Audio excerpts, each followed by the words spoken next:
Oh, I sorry. saw your performance.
You're live. Okay, good evening, everyone. Welcome to the Brookline Public Schools School Committee meeting, April 15th, 2021. Welcome, everyone. We have almost everyone. The others will join shortly, I'm sure. I would like to move the consent agenda. Do I have a second to that motion? Thank you, Mariah. Are there any questions, comments about the consent agenda items? Mariah? This is for the BHS. There was a whole bunch of them that were some were relatively large for BHS. And I guess my question is, are we still within overall budget scope? Okay, thank you. You got a yes on that? We are. If you want more detail, Ray is happy to give it, but yes, the answer is yes. Okay. Any other questions? No? Okay, then we'll go ahead and vote. Mariah? Yes. Susan? Yes. Did Helen make it yet? Not yet. Andy? Yes. Barbara? Yes. Jennifer? Yes. Dimitri? Yes. David make it yet? No? And I vote yes as well. Okay, thank you. 1, 2, 3, 4, 5, 6. Great. Thank you, Ray. Okay, we are ready for Claire. And Claire, before you leave, I think you should, before the end of the year, I think you should do a little tiny clarinet solo for us or something. Maybe. Okay, think about it. No pressure. No pressure. Okay. Hello, everyone. My name is Claire Gallion, and I am the school committee student representative. There's a lot going on at Brookline High right now, and tonight I'll be reporting on the most important change since my last report, students coming in full time. More students are back in the building, the halls are getting kind of crowded, and classrooms are cozy. The quad is filled with lawn chairs, and the tents are back up on the field. This week was Spirit Week, and kids sported pajamas or fun hats or BHS merch. Today I'm wearing red because I'm a junior and I'm a red here. While it's still really strange to get used to so many people being back, the energy of the school has definitely shifted for the better and kids just seem happier. I know I've really appreciated seeing some classmates for the first time in over a year, and almost all of my teachers are fully in person now. Overall, I'd say it's been a pretty positive change. My role here is to tell all of you what the student experience is, and I thought, what's better than hearing about what's happening? Seeing what's happening. So I spent the past couple school days walking around the school and taking photos so you all could see what it's really like to be in the building. So I'm gonna screen share. Fantastic. Yay. Okay. Oh, wait. Sorry, I'm having a little technical difficulty. Oh, wait. Oh, no. I don't know if I can screen share. Oh, I'm sorry. I think Robin has to give you permission. No, I can. It's like I'm using my dad's computer so I can screen share, but I don't think he has like the settings right. Oh, I'm sorry. Claire, one thing you might want to do is just email it through and then maybe we can come back to it, Suzanne. Sure. Okay. Great. Thanks.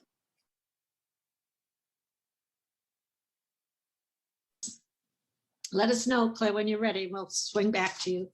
That'll be great. Jim, we're moving into your superintendent's report. And thank you. And Claire, boy, I would have loved to have seen those pictures. They segue into what I'm going to say, and we would have made a great team. I wanted to let people know, I talked with all the principals on Monday about the return of grades 6 to 8 in the high school. And to a person, they couldn't have been happier. The challenges that it took to get everybody back in were enormous, but the rewards on the other side have been even more. Having students back in school, this is the, as Leslie Ryan Miller says, this is for her, the first day of school. So she's really, and she thinks the last first day of school for this year, and was really excited about that. And everyone said they were worried about lunch, and they struggled a little bit with lunch, but it was a little drizzly on Monday, and students were outside, and they stayed outside through the drizzle and came back in. And they are really dealing with it in a very, very positive way. There was an upbeat feeling through the whole thing. And I know there were tons of kids at the high school, and I did see those Adirondack chairs too, and there was something special about that. So at some point, we'll see those pictures, I'm sure. I also wanted to mention something that was really kind of exciting. I know the school committee is going to pick this up and really honor teachers. But there is an award in Brookline, the Carolee Award, which I know that you're familiar with because Barbara Scotto is a Carolee winner. And this is a great award where the colleagues nominate a teacher that represents excellence in teaching in Brookline. And that's quite a distinction given the quality of the teachers in Brookline. And if you're recognized by your colleagues, that is so affirming. And the way the award is initially given to or revealed to the teacher is the superintendent and the Brookline Education Foundation, which underwrites this award, fabulous. Liz Escoli and Karen Wang and Catherine Burke and I went into two classes. We went into, let me see, we went into the grade 5 class of Francesca Stark. And BEF had flowers, candy, and of course, I appear on the scene with these other people, and the teacher who was teaching up a storm, and I asked if I can interrupt the class. It took me a moment to interrupt the class. She was so focused on what she was doing. And when it dawned on her what was happening, I'm telling you, it was a moment that really should have been recorded. And there was a student in the first, this is a 5th grade class. There was a student in the first row, whipped out a piece of paper, in the blink of an eye, made a poster, a sign. And he's holding the sign, cheering his teacher on, and the rest of the class is cheering. The teacher's in tears, and I'm like in tears, saying, it is such an affirming time for her teacher. And Barbara, you can attest to this. It's a lifelong experience to be recognized by your colleagues. Okay, so we left the Driscoll School and off we went to the high school and to visit with the French teacher, and deals with the international student advisor, Betsy Davis. And again, she's teaching up a storm, and in we go. And I think she was in shock, to be honest with you. It was like, this was surreal. And she was trying to, and by the way, this is the first day back for all these students. That's the first time they've been together. And so this was a little odd for them as well. But to think that you walk into a teacher's class with the Brookline Education Foundation really in 100% support to recognize excellence in teaching, I mean, for me, it was a moment to behold. Now, I know that the school committee is going to recognize these teachers, and there'll be another time to recognize them. But I think I just want to tell everyone that in the throes of the pandemic, in the time of stress and anxiety, that there's the spark of tradition and spirit that so represents what Brookline is about, just came through that day in a way that it makes, you give your life to teaching, and when your colleagues recognize you in such a profound way, it was a special moment. I've been telling everybody I know about it because I found it really, really, I got caught up in it, you can tell. It was great. So anyway, I just wanted to let you know that good things are happening across the district in spite of the pandemic, and so it was great. So. And that's really the superintendent's report. Oh, one more thing. As you know, the commissioner has announced that the pool testing is going to continue through the rest of this year. And I met with Trish about that because she has to fill out a survey and stuff. But all that's happening. So congratulations to people who put that together and worked so hard. Susan Wolf Didkoff to make that happen. It continues and it might go all the way through the summer. So we'll see how that goes. So good news all around. Thank you. Thank you, Jim. Helen. Just first of all, thank you, Jim, for a great report. Every year when we hear about the Cavalier Award winners, it's wonderful. Mhm. A quick question for teachers who have been vaccinated Mhm. or students even that may be vaccinated, is there any purpose to doing the asymptomatic? Yeah. Well, I see the nod of a head of Susan. yeah. Okay. Go ahead, Susan. Okay, sure. The purpose of continuing to do it is because we may get positive cases, and we're down to 3 feet now on the distancing, which means the close contacts, there'll be more close contacts. So if we can identify if there's a positive case here or there, we can isolate and really and squeeze it down. So there is definitely a reason to continue doing it. Yep. Plus, people get relaxed, don't forget. So we have to be ever vigilant on that. No, 100%. Just a couple more details. One is that, as you all remember, we did commit that it's going to be in place until May 7th for all teachers and students who wish to do it.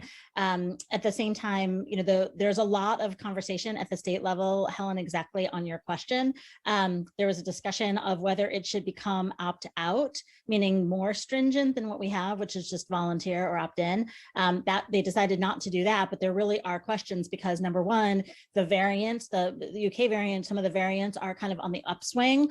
Number two, everyone's really mindful that spring break is coming up. People are going to be, not only are we reducing the distancing in the school, but people will be going, whoever knows where, bringing it back with them. And there are some states that are in pretty bad shape right now.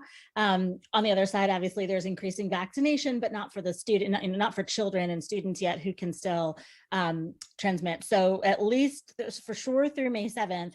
And then, Trisha and the team have had a number of conversations, just trying to be very thoughtful about how much and for whom for the rest of the school year. So that's TBD, but it's going to be based on public health sort of determination at that point. And DESE has been having this conversation, but there isn't one answer yet. The one thing that we do know is that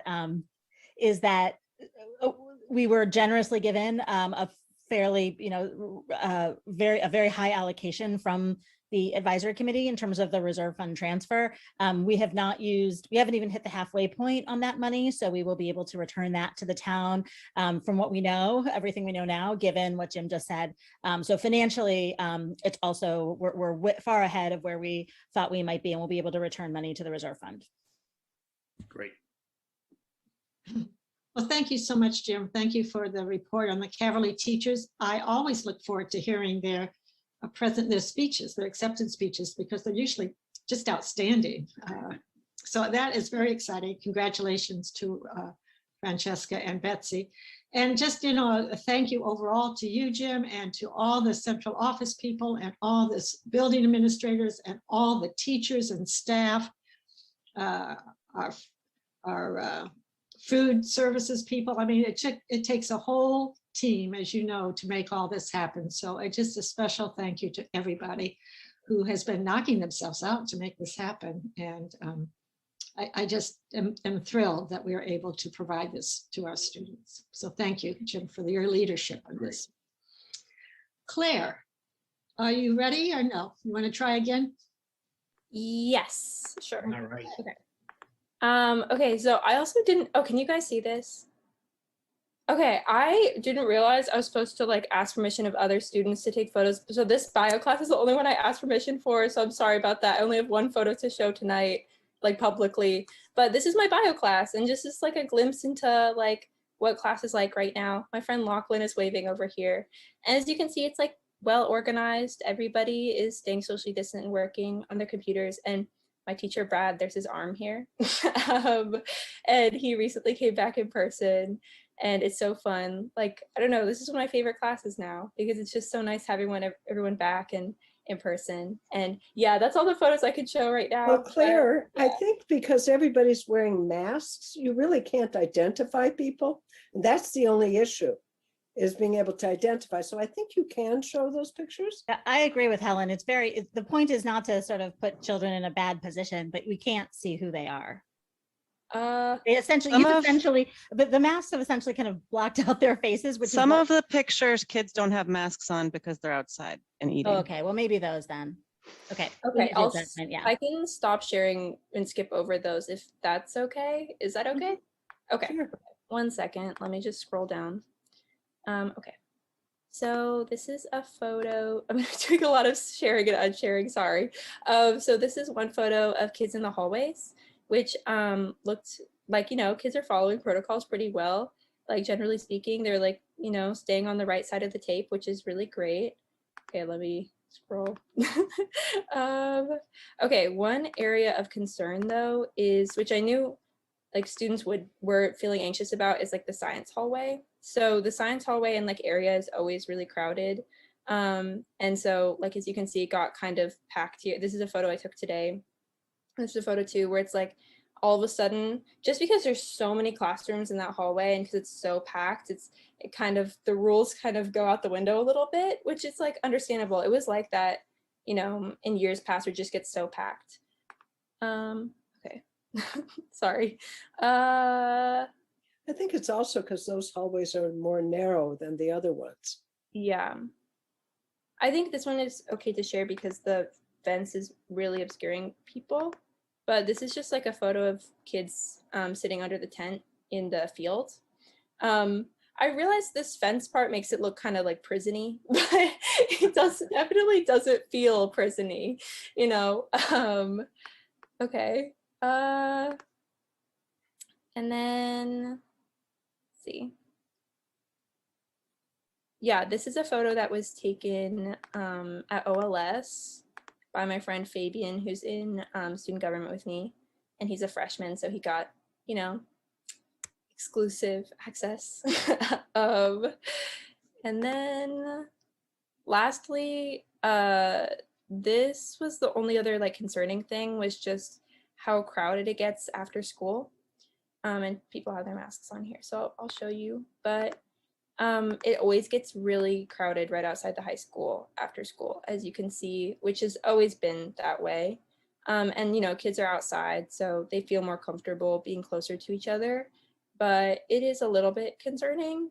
But yeah, that's all the photos I have. And yeah, I just wanted to say, like, overall, BHS is adjusting really well to having more students per week, and classes are doing really well with staying socially distant.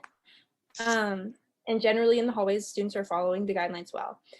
While there are some instances of not following safety protocols, I hope that they don't overshadow the efforts of students and especially teachers to keep our school safe. So yeah, thank you. Thank you, Claire. Thank you so much for that. And I'm delighted that you're enjoying it. That's great. Helen, did you want to say something? You're on mute, Helen. Quick question. Thank you for sharing those pictures. It's worth 1,000 words. But I'm wondering,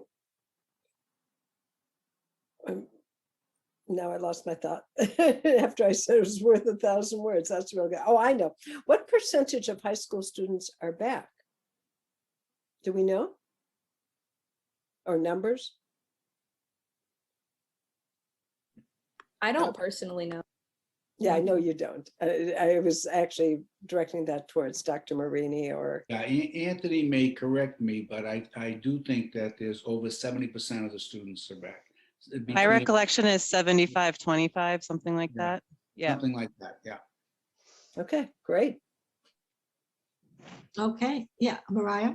I just had a quick question, Claire. It was so nice to hear the report and see the pictures, so thank you. I remember a couple of surveys ago, the students were perhaps a little bit more hesitant about coming back. Do you feel like the sort of sentiment has changed? You didn't do a survey like you've done at other times, but I was just curious if you think that in general, people are feeling much less nervous than they were before they went back. Yeah, I definitely think so. I think also just it's been over a year since the pandemic started, and I think people just, and also with the vaccine becoming more common, I think a lot of people just generally speaking, like not even just at BHS, are feeling more comfortable with doing everyday things. And so some of the people I know who were like the strongest voices against doing hybrid or against going back to school are doing full in person now, because I think just also like people, the feeling of being with your friends and being with your teachers, and you kind of forget that the pandemic is happening, which is good. It can be a little bad, like with the photos of people crowding, but I think that people are feeling a lot more comfortable just in everyday life, but also at school. And that makes me happy. I know I'm feeling a lot less nervous than I used to. And Claire, do you have a sense, are the BHS students, at least the upper classes, are they starting to get vaccinated? Do you know? Have you heard that at all? Or not yet? I've heard it's kind of hard to get vaccinated because most kids at BHS aren't eligible yet. Like I'm Okay. like 17, so I could get vaccinated after April 19th. But a lot of, I don't know, I know kids in my grade that are getting vaccinated, and I have like lots of friends that have been, but it's not like super, it's not like the thing, you know, it's not Right. like really happening a ton. Yeah, just curious.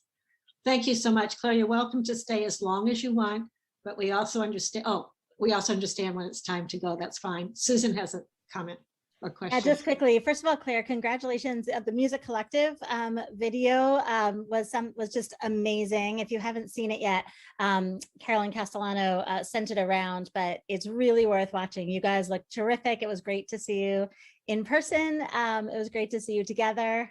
So congratulations on that. And also, I just wanted to add my congratulations to Francesca Stark.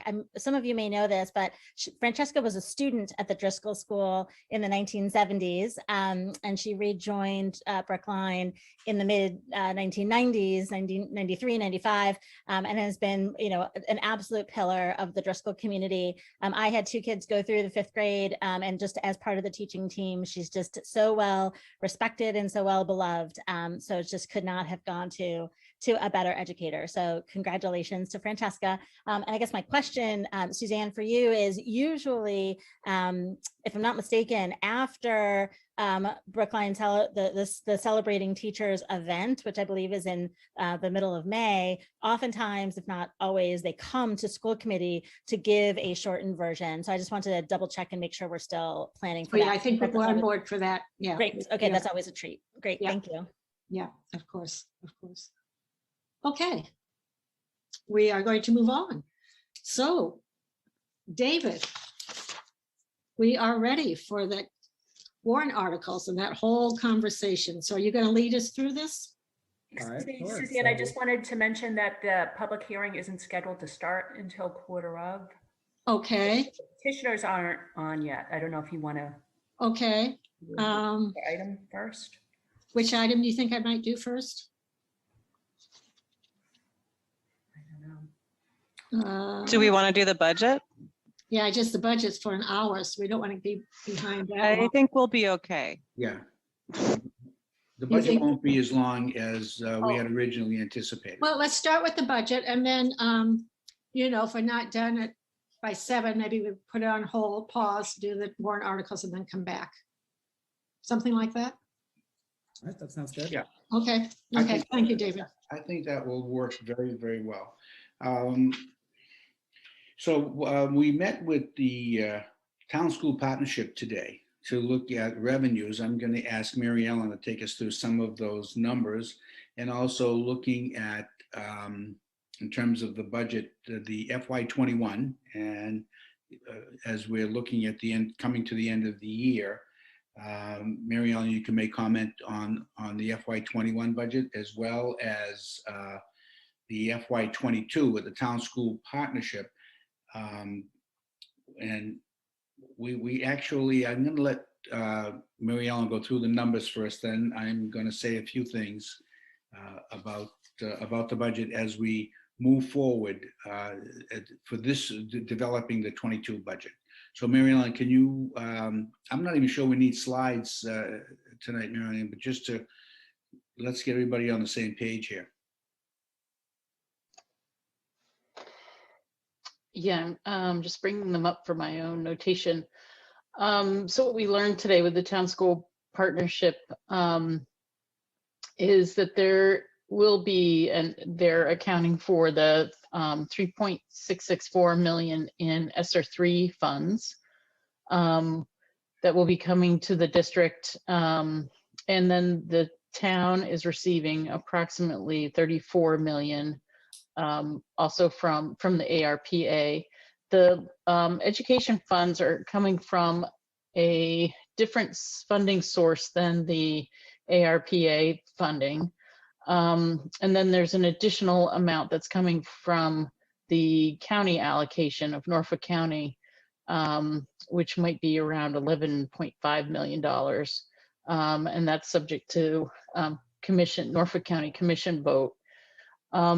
So the piece that's of most importance regarding these federal funds is that we're waiting for guidance from Treasury, US Treasury, and that will not occur until May 11th or around May 11th, which leaves us in a little bit of a holding pattern around our budget and the town around the use and allocation of the ARPA funds. I think that's really sort of most of what we learned today. I can cover the Town CARES Act status if now, or I can hold that. Is that for FY21? Yes. Yeah, so why don't you hold that? We'll come back to it. Okay. Can I ask a quick question about the county money? Was that ever considered in the original budget? None of this money was considered in the original budget. Okay. And does that have strings attached? Well, that's the multi-million-dollar question that we're all eagerly Oh, that awaiting one from US too. Treasury. Yes. Both of Well, them. but also All like three, what all three the sources. county money, the county gets to determine how the county money is allocated. And there is a $11 million theoretical allocation if it's allocated by head count, but the county has no obligation to allocate it by head count. So we don't know what portion of that, if any, we will see, let And we alone have what no strings are Brookline- attached to it. And we have no Brookline County commissioners. Great. And the It's so funding, wonderful to belong to Norfolk County. Sorry, editorial comment. I'll be quiet. the funding is also coming through as a direct payment. So there is going to be some requirement of clarification whether it's subject to town meeting appropriation or whether it would just be select board approval and allocation of those funds. So that's again part of the guidance that we're waiting from US Treasury. And all three funding sources or streams are available, or it must be expended by December 31st, 2024. So they're meant to be multi-year funds to assist us.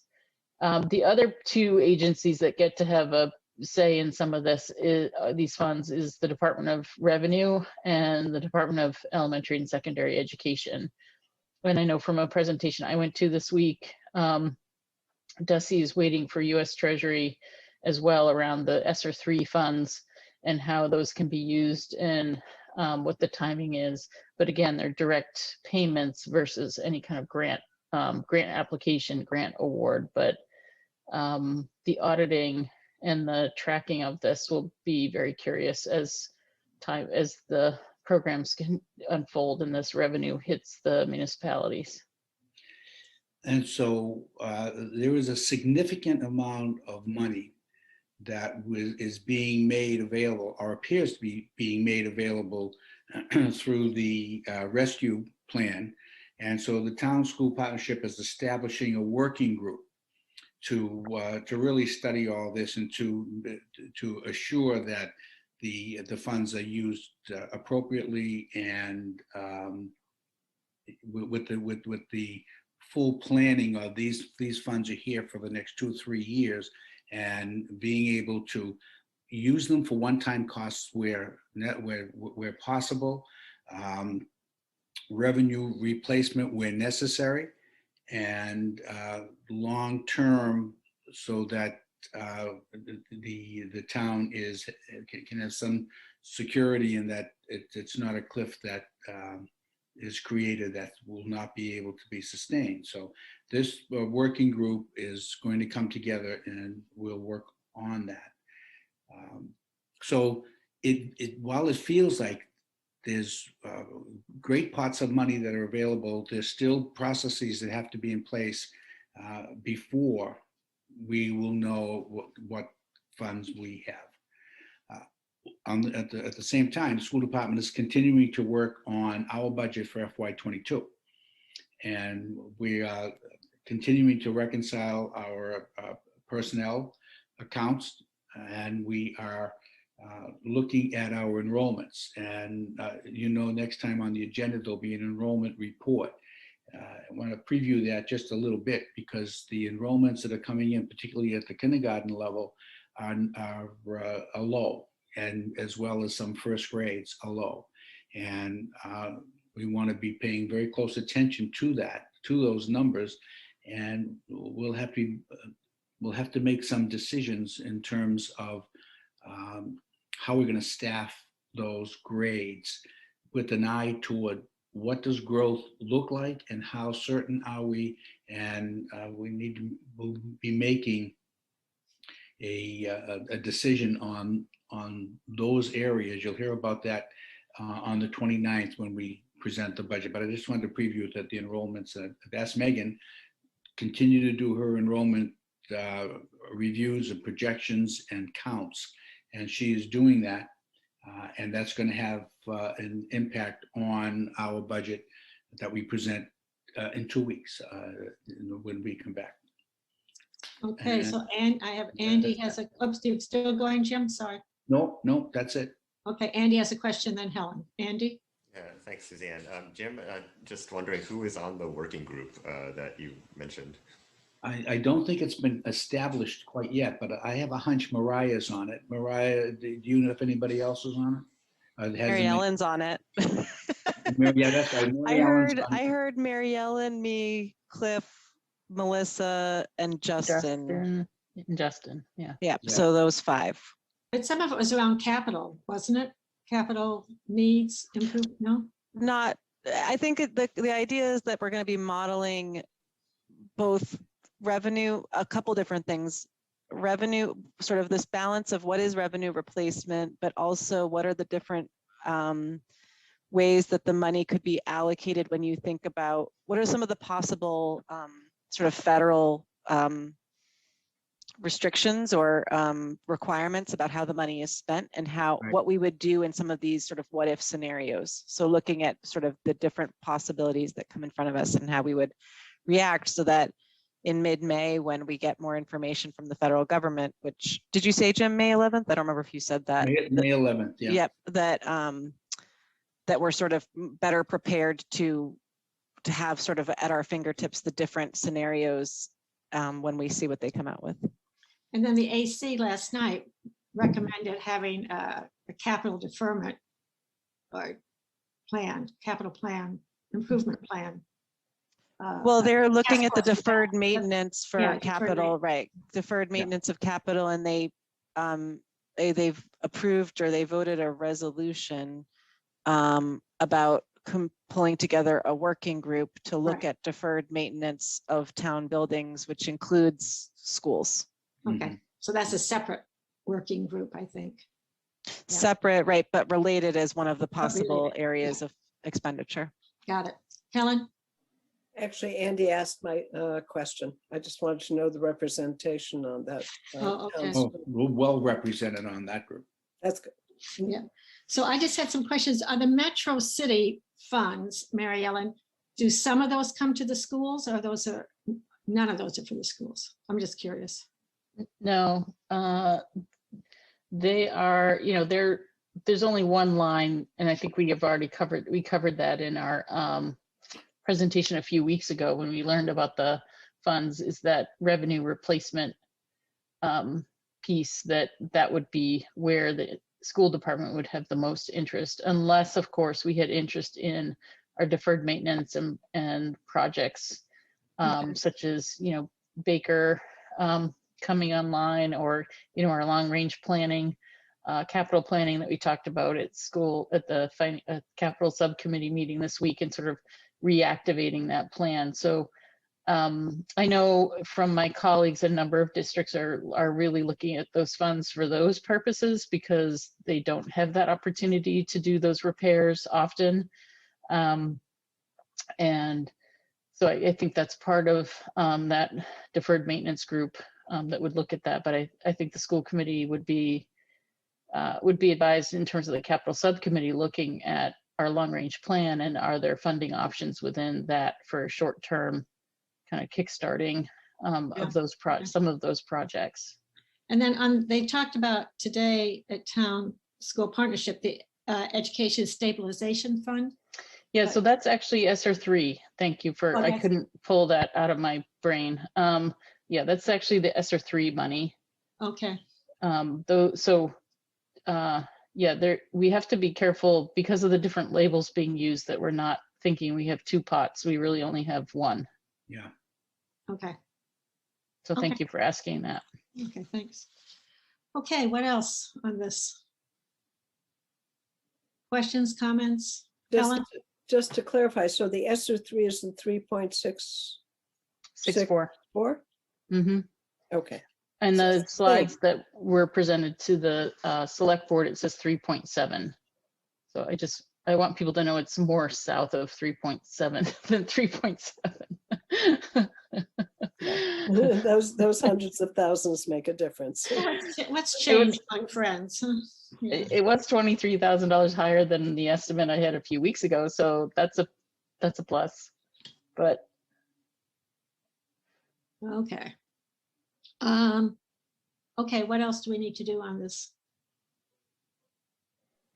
Susan has her hand up. Oh, Susan, go right ahead. Okay, that's good. No, just a question. I know we've had an ongoing conversation about how much of ESSER3 makes sense to use to fill the 21 gap, and that even if we do that, we still have a deficit. And so was there any conversation about using one-time money to fill budget gaps, and or any other thoughts on, I mean, the working group obviously will be advisory, since it doesn't, I mean, the school committee still needs authority over its budget, but I'm just wondering if there's any discussion of that.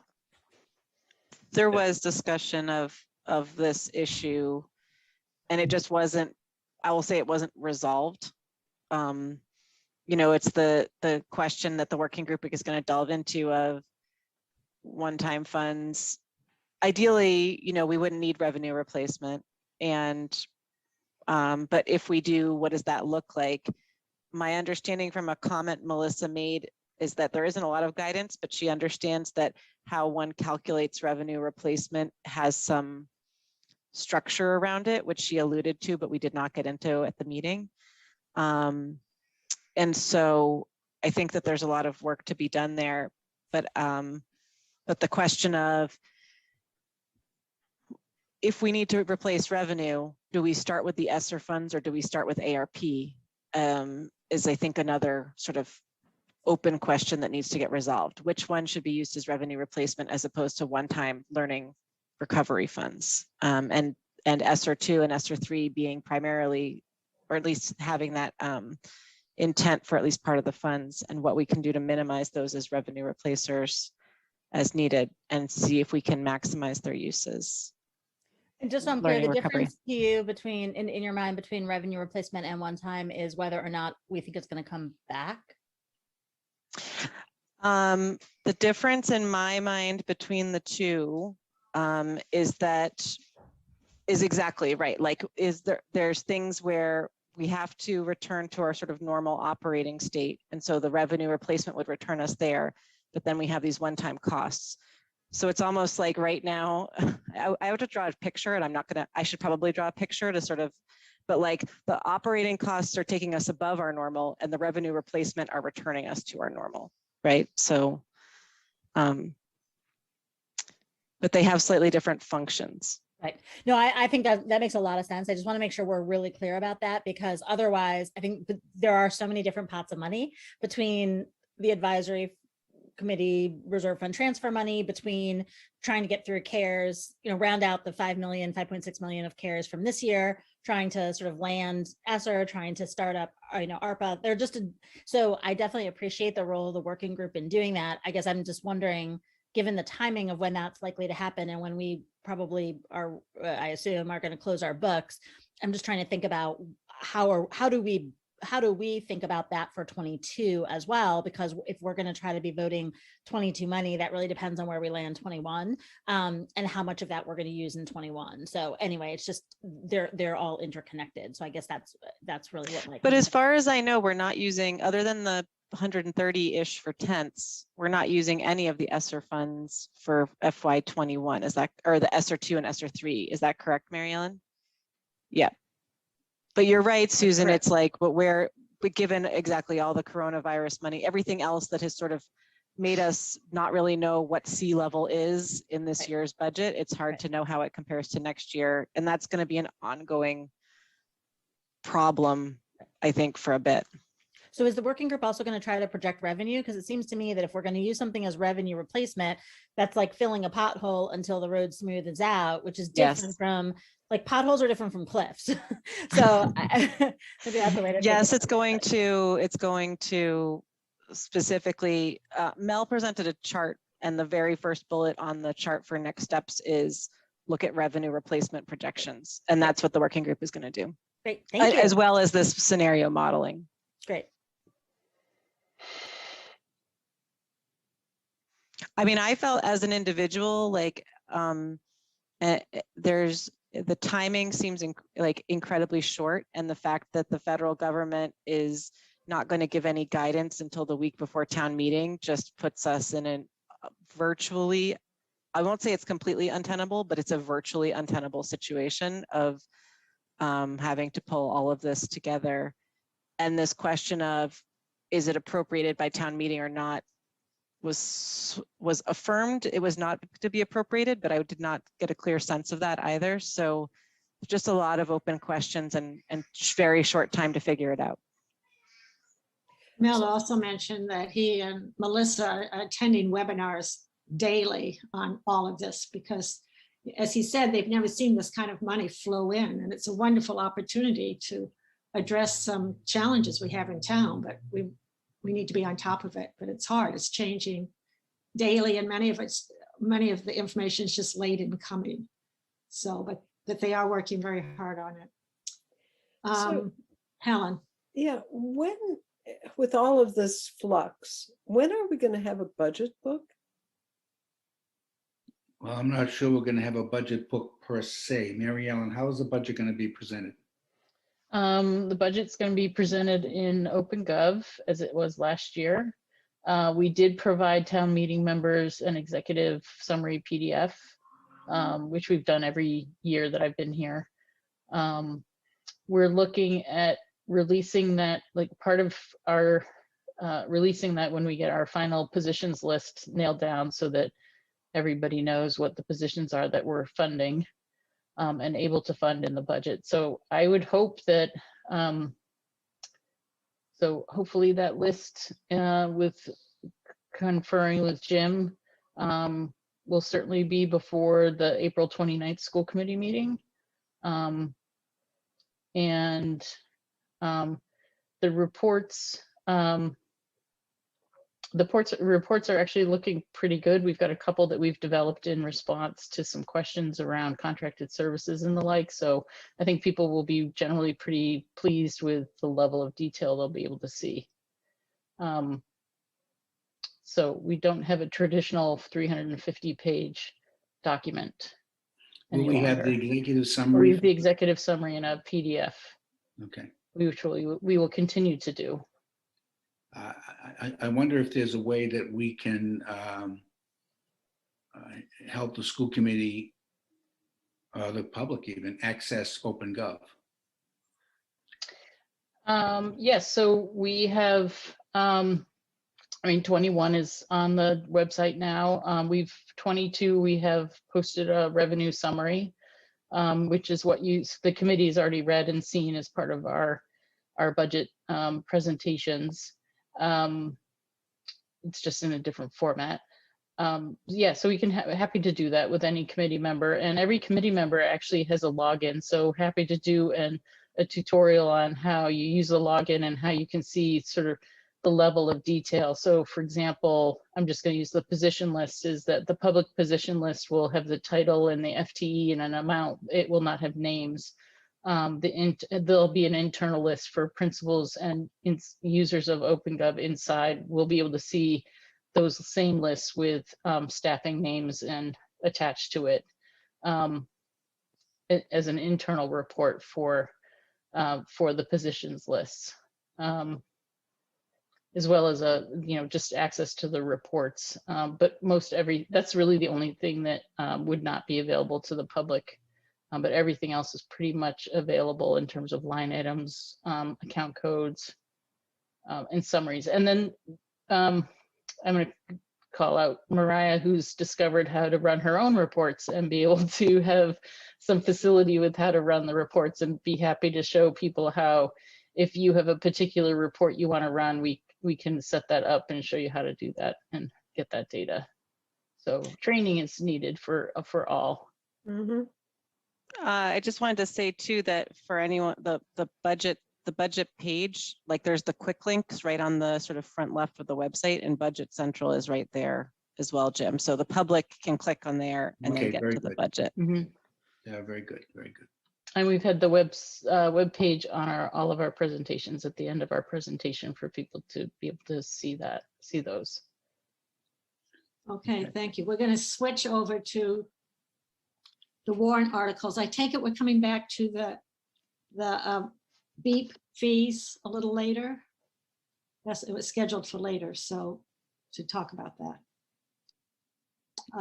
Okay, David, you want to take us through the warrant articles? Yes, sure. So we are scheduled to have a public hearing today on 8 warrant articles. We will have some of the petitioners coming on in order to offer a brief presentation on that warrant article so that we can become more familiar with it as school committee members. There are some potential statements that we can then consider voting on after we have heard from the petitioners and had some discussion on the articles. I did receive a request from Dan Saltzman, one of the petitioners on warrant article 40, which pertains to the resolution around BIG, to come on at a later time if he can.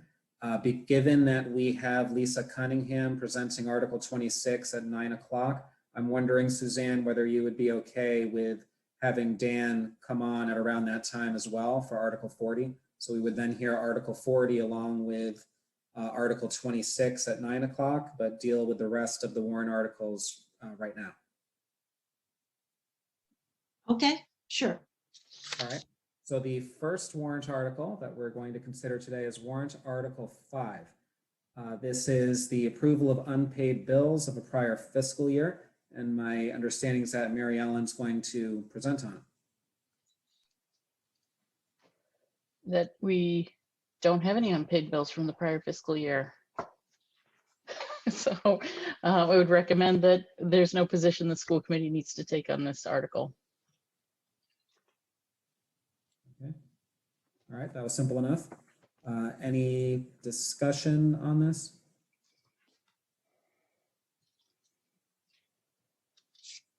Andy, looks like you want to say something.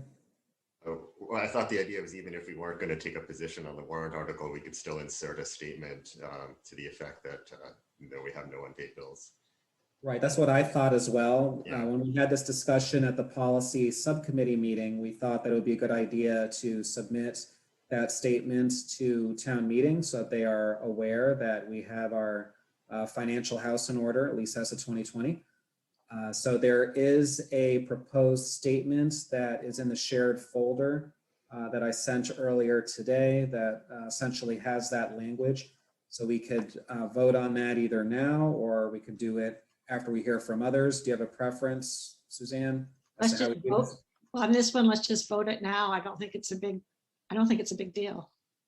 Why don't you read your statement, move your statement, and then we'll have a second and we'll just take a vote. Okay, so I would like to move the current draft statement for Article 5, approval of unpaid bills of the prior fiscal year. You'll see that there are a couple of blanks in that first paragraph. All I would intend to do with that is fill in how each person voted, and that's essentially it. Otherwise, it should be as read. I'll second.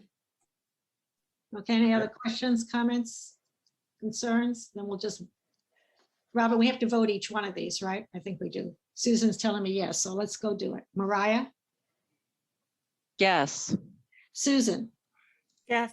Helen, Yes. Andy, Yes. Barbara, Yes. Jennifer. Did we lose Jennifer? Huh, okay. Dimitri? Yes, I didn't hear. Sorry, I'm muted. Yes. Thank you. David? Yes. And I vote yes as well. Okay, that was 5. All right, so next up, we have warrant Article 22, which is to amend Article 321 of the town's general bylaws to require the posting of agenda packets on the town's website. It's a little bit of an oversimplification, but Mike Toffel, who is the lead petitioner on this warrant article, is now going to present it for us. Good evening, everyone. Thank you, David. Mike Toffel, town meeting member, precinct 8. Nice to see you all. You've pretty much nailed it, David. This is basically just a simple proposal to ensure that the public has equal access to agenda packet documentation as the members of these public bodies. It's really as simple as that. So when you show up to a meeting of the school committee or of advisory or of any public body, that you have a place to go to prepare yourself for the discussion if you want to make public comment. And if you arrive, in the middle of a meeting and they're talking about some documents, you have a place to go to access those documents. The school committee is a leader in this. I don't know if you know this across the town, where you've been doing this for a while. Robin's been really helpful in some conversations I've had. She made the one tweak a few weeks ago, which was to reference on your agenda where to find those agenda packet documentations, because they lived in a different location and they just weren't cross-referenced.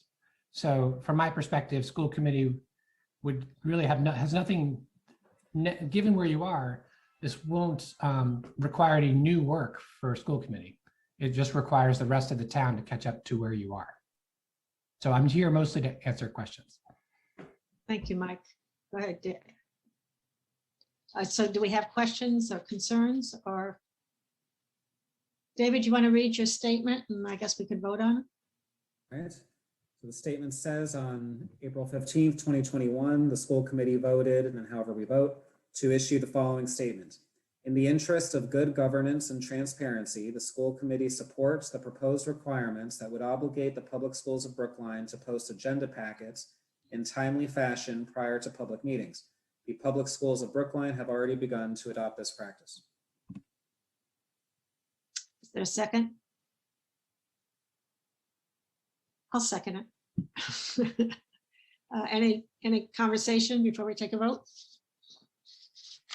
Can I Susan? just quickly, this is great. So first of all, Mike, thank you. David, thank you. It's great. I'm just wondering if we should say begun to adopt or we've already adopted this. I mean, Robin really has done such an extraordinary job and deserves all the commendation that Mike just said. But have we begun to adopt or have we adopted this? All right, I'll go ahead and change it to have already adopted this practice. Yeah. Other than that, I think your statement was great. All right, so with that change of already adopted this practice. Helen? Is there And some sort of qualifier? Because at times things, for many reasons come in late. And so there isn't the time to post it or to have it in a place that's easily accessible for the public. What do we do with that? What happens, Mike? I guess I should have asked that question in the beginning when you were presenting. Sorry. Sure. Well, I was presented very quickly.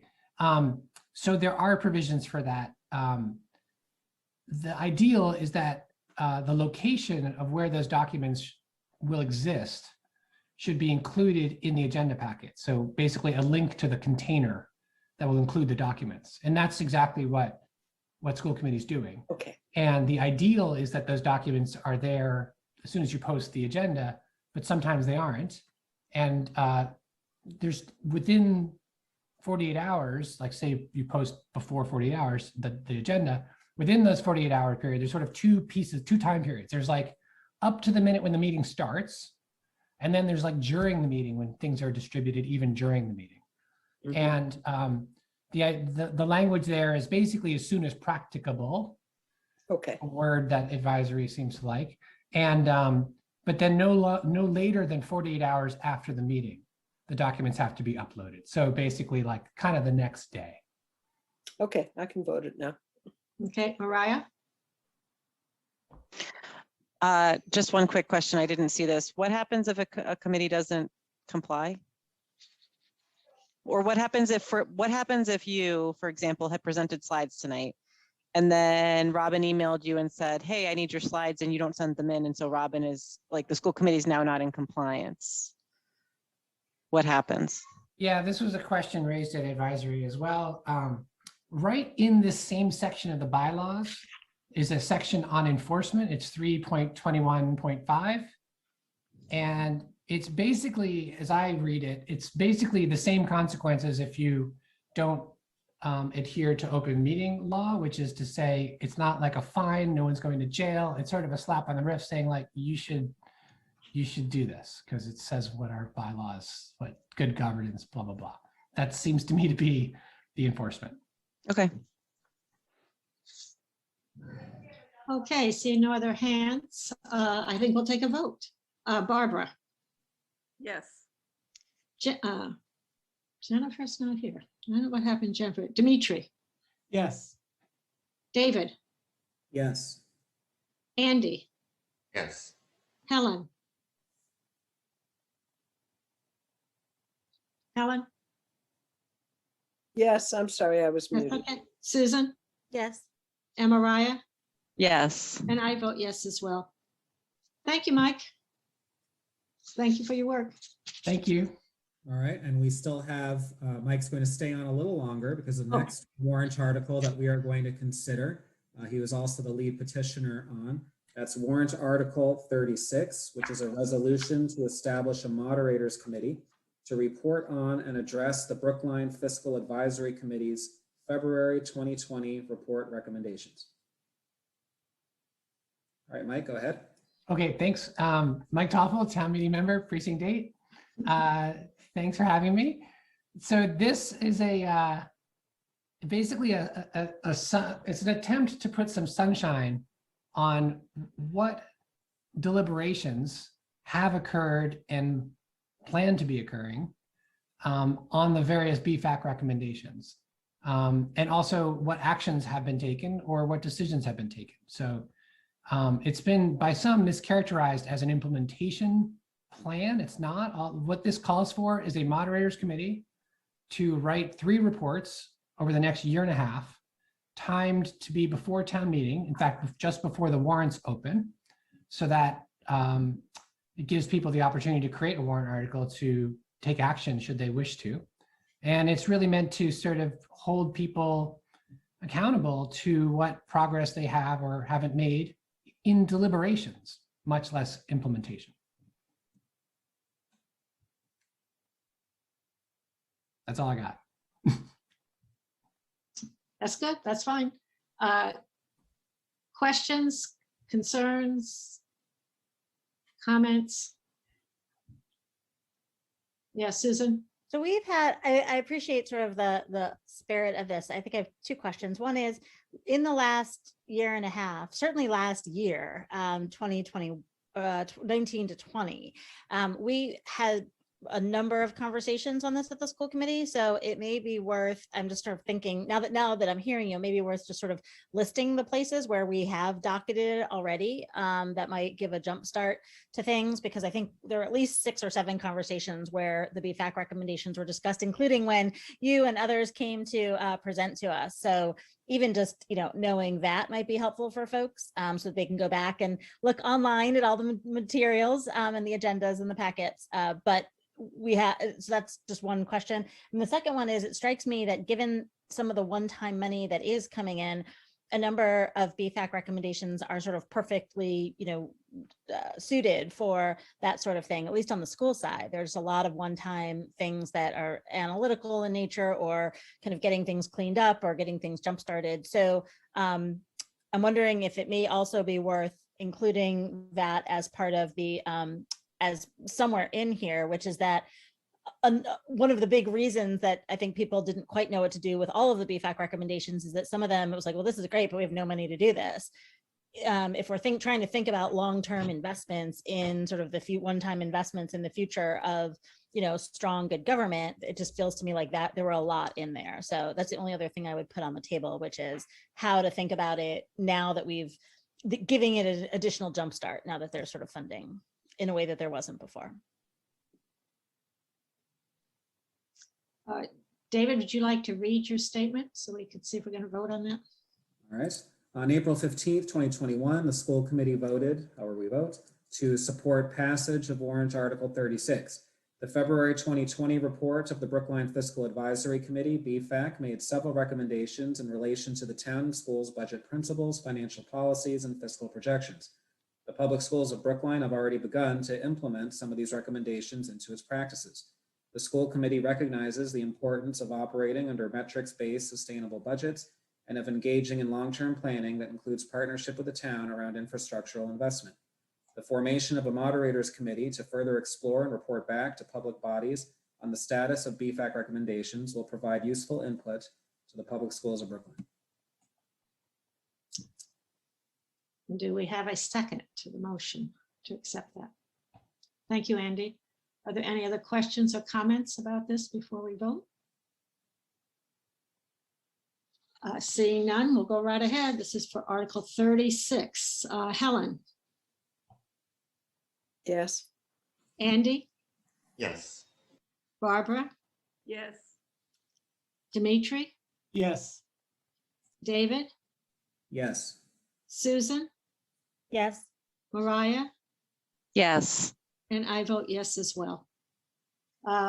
Mike, do we say goodbye now, or do you get to hang on and do more for us? Thank you for the extended invitation. I only want to present warrant articles to the school committee. I never want to go back to anyone else again. You guys are remarkably efficient. Thank you so much for your support.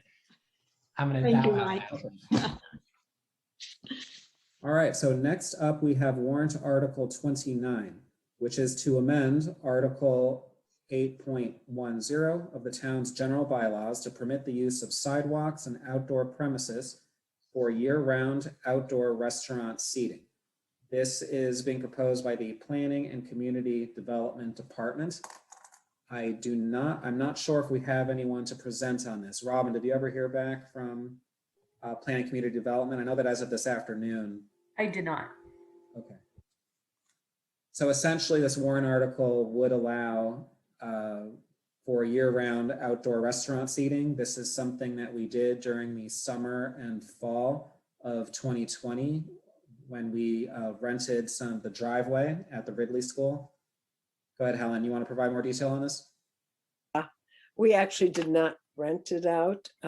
We allowed them to use it after school and in the when school wasn't in session, and in the evenings and weekends. It certainly is something, that we can do. We have that right to do it with or without this bylaw. I mean, I don't have a problem with the bylaw. I'm not sure that it really is something that the schools should be voting on, but. Yeah, Barbara?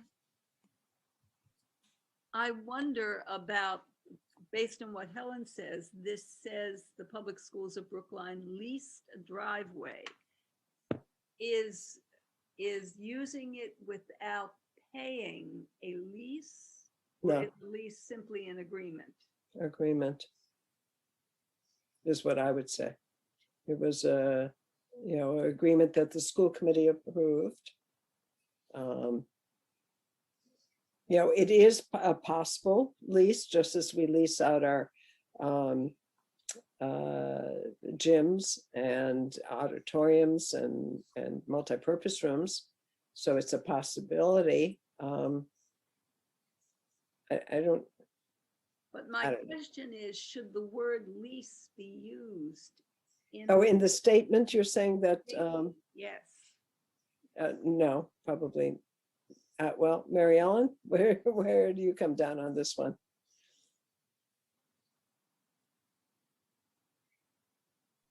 Because then we might have to put it out to bid. We may have to do all sorts of things with the lease. It may be a license. Yeah, we've intentionally stayed with licenses. All right, so 1 year. how about if we end up supporting this, how about just changing the language for my statement to allowed for use of the driveway? That keeps it cleaner. Davey, can I ask you a question? Still, I don't know if that makes it cleaner or not. It's still town property, still has value, still is going to exceed 30B. This is describing something we did in the past tense. And we Yeah. did not lease it. Yeah, well, Dimitri, go ahead. So David, the warrant itself, 29, does not say anything about, it's not asking us to speak to whether we're leasing or whatever. So I just don't see why it's either we, I mean, the language of the warrant itself, I would say goes back to what Helen said early on. I don't see whether we even need to comment on it. Yeah, I think most of us love the idea of an outdoor seating program. I do. We would love for the town to do it, but it has nothing to do with the school, and this whole issue about what we lease or don't lease or rent is totally separate and independent of this article. Yeah, I'm not sure we need to actually support this or not support this. I mean, I'm not seeing it as a school issue. Mariah? Well, so if my question is, this didn't exist last fall, and yet it's a school issue because we did already give them, we gave Zoftigs, or was it Zoftigs? Yeah. The right to use our space last fall. And so I don't understand why this warrant article needs to exist at all if we already did it before the warrant article existed. I think it's for other town properties, parking spots, stuff like that, I assume. The warrant article is about an outdoor seating program in the town. And I believe that it was done as a temporary, so they're asking for an extension of that across town. It says to permit the use of sidewalks and outdoor premises for year round. Right, it also wasn't year round. That's the other difference. I don't feel that strongly about it. If we don't want to take a position, we don't have to. The reason I thought it was relevant at the time is we had a relationship with Zaftigs. This could in the future be a revenue generator for the schools. We have some schools that are in more urban parts of town. But even with or without this, we could do this. That's the point. Why don't we just let it go? Should we let it go? I would think so. Okay. Well, I guess I would make one point, which is there's a whole bunch of bodies that this consults. And the school committee is not one of them. But if they are in the future going to use spaces, parking spaces, for example, that might be used by teachers or something else, you might want to ask that the school committee be considered. Now, this isn't necessarily within scope of the conversation here of whether to approve it as written or not. And the transportation board would be the ones that would weigh in on that. They've already given us the permissions for the parking spaces. Or if for example, it came up again and Zoftigs had to seek permission for use of the side yard, the Ruff and Ridley side yard. or something like that. In this case, we wouldn't be consulted per the list of bodies that are on that in the warrant article, or the school committee wouldn't be consulted. Well, nobody could use our property without our permission. Yeah, I think not- we'd be consulted. They have to consult us. I don't know. I'm not clear what this means when you write it into the zone, They into the can't, it bylaw. doesn't matter. It's parks, it's town sidewalks. The school property is school property. The school committee is in charge of school property. So what is the consensus of the group? Do we want to not weigh in on this? Are we listed as one of the groups for consulting? No, that's my point, is we're not. Oh. But I think because they don't have to, I think the issue is they can't do it without our approval. That's the bottom line. That's why Kara came to us, to the capital subcommittee, to ask for this permission. We gave the permission, through the school committee. But now, once it becomes a bylaw, does she still need to seek that permission? I don't know. Absolutely, because it's different than the other areas that the town does control. Make a suggestion. Yes. Go I would ahead. say that I think we're probably not ready to vote on this tonight. I would suggest that somebody go ask town council Mariah's question, and if we need to be written in, we get written in, otherwise we let it go. Good idea. Okay. David, can you do that? Sounds good. All right. Thanks. Okay, so next up, we have Article 32, which is to amend the town's general bylaws to establish a community preservation committee. And I think we may have, Robin, is David Lescoyer going to be presenting again? No, he won't be presenting. Okay. So essentially, go ahead, Mariah. I just had one question on the wording in the recommendation, but I can wait till you're there.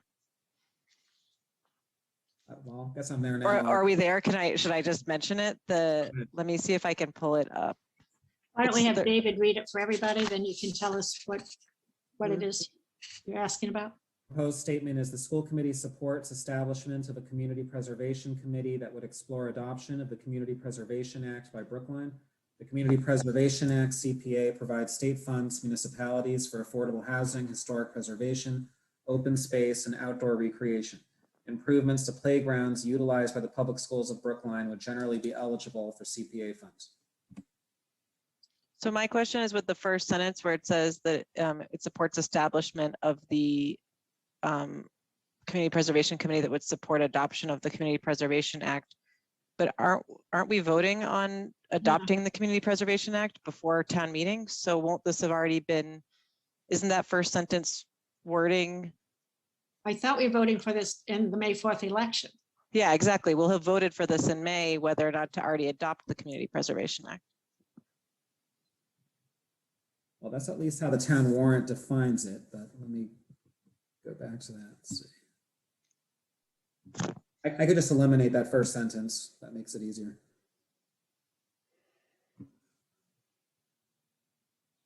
So it could just be the Community Preservation Act provides state funds to municipalities for affordable housing, historic preservation, open space and outdoor recreation. Improvements to playgrounds utilized by the public schools of Brookline would generally be eligible for CPA funds. But I think the first sentence is important in that we're supporting the establishment of the Community Preservation Committee. But is the committee supporting exploring adoption, or is it also adoption and possible uses or of CPA funds? Just feels like there's a part of that sentence that's missing beyond the adoption bit. Because as I understand it, the committee is the one that sort of helps, it provides like advisory to the select board on the use of funds, right? I think it actually decides it, if I'm not mistaken. But first, the town has to vote whether we're going to have the Community Preservation Act. Right, but then you have this committee, and I thought that the committee advises the select board on the use of funds. I could be wrong. Barbara? I think Mariah is correct. The problem is this warrant article had to be submitted early. So this makes sense that would explore the adoption. And maybe we simply say it supports the establishment of a community preservation committee that will provide state funds. I think that you just need to change that sentence. Well, so it says, should the town approve the ballot question to adopt the CPA, the next step is to create a bylaw to establish a community preservation committee. Yes. So it's this is the second part. We first have to vote it through the town. Right. And then we would, let's say the next step would be to have the community preservation committee. So I think it should be this, the school. Sorry, Mariah. Well, all I'm saying is I think we can just say the school committee supports an establishment of the Community Preservation Committee should the Community Preservation Act be adopted by Brookline in the May 4th election, something like that. This warrant article will only be moved if the townwide vote is positive. So in our statement, we can assume that the town has voted for the CPA. And then we can simply say that we now, we support the creation of the committee. It won't come up if it's been voted down by the town. Okay, that's true. So we need to remove the second half of the first sentence. So Mariah's language, the school committee supports establishment of a community preservation committee should the Community Preservation Act be adopted by Brookline. But I do see Andy's point that this would only come up if it's been adopted. But then again, town meeting members are reviewing the position statements of various public bodies before they're going to know the results. So I'm not sure if, so Mariah's language might be fine for that reason. Okay, other conversations about this? Can you, Susan? Yeah, no, this is a related question which didn't occur to me till Mariah and Barbara. Do we need or want representation on this committee if it's going to be a deciding committee or in any governance capacity? I think so. It's not clear from the warrant article what role this committee will play and what it will have. It doesn't specify, but I would agree with you that it specifies who should be, but we may want to sit on it, but it's not clear. But it does say who it consults with, and the school committee again is not listed in the consulting bodies. Right, and I thought the state legislation for CPA sort of delineates that there needs to be this committee, and the committee, if I remember correctly, now maybe it's changed, and David, maybe you know more, basically decides what gets done with the money and not the town boards. Right, so this committee would administer how the program operates. So just reading from their own webpage, and this is by state statute, of course, each community that adopts the Community Preservation Act is required to establish a Community Preservation Committee to administer the program. This requirement is found in sections 5A through 5C of the CPA statute. The CPC, the Community Preservation Committee, is created by the local legislative body, town meeting, your town council or board of aldermen, which passes a bylaw or ordinance to that effect. The bylaw or ordinance spells out the committee's composition, length of member terms, and whether the optional at-large positions are appointed or elected, as well as outlining the responsibilities of the new committee. So there could be additional responsibilities. That part we don't know, but at minimum, loosely, this committee would be administering the funds. And to Susan's question, I think we absolutely would want representation on that, because one of the 4 uses of CPA funds is improvements to outdoor recreational space. And that's certainly relevant to our schools. I think it can be historical school issues too. I don't think preservation as well, yes. I think definitely we should have somebody on that, just like the CDBG funding. Right. We have a representative. It's the same idea. So on this article, which is actually quite short, it says the committee must include representative from conservation, preservation, parks and rec, housing advisory board, and planning board. and appoints up to 4 additional at-large members. What are we, Who chopped liver? appoints? But who appoints? What'd you say, Susan? I said, what are we, chopped liver? I was Yeah. just giving Mariah's point again. Well, and you actually are going further because, stop that, sorry, because I was saying that they had committees that are, they consult with, but you're actually advocating for membership on the board, it's on the committee itself, which seems appropriate too. I mean, we must be a huge percentage of the CIP. So, I mean, it's a little, it's We an may odd even want to omission. put in an amendment at town meeting to that effect. This is like, you've exhausted my knowledge of this issue. So I just support whatever the people who know what they're talking about. I only know enough to be dangerous, clearly not enough to know everything about the CPA, but I do remember some things when it. I don't know. This one. There may be requirements, for example, the membership of the committee itself may be statutory in terms of having the 4 at large plus the 5 assigned members. But is there appoints the at large? Select board. The select board does, but in any case, is this something that we want to ask for an amendment or push back on before we were to vote to support or not? Can we just put in there, we would hope that we would be one of the 4 at-large members? Hoping isn't enough. No, we demand. Well, to me, I like the idea of proposing an amendment to this to ensure that school committee has a seat on this committee. I'm not sure, though, that it would really impact my vote. Well, that on whether we support this as a school committee, because either way, whether we are a part of it or not, I think that if we have the ability to receive state funds where schools apply for 2 out of the 4 categories of historic preservation as well as outdoor recreation, that's something we would want, period. Because at least it would be an option. Well, I'm hearing support for the CPA. I'm not hearing that we're against that. It's just whether or not we get a seat at the table. Mariah?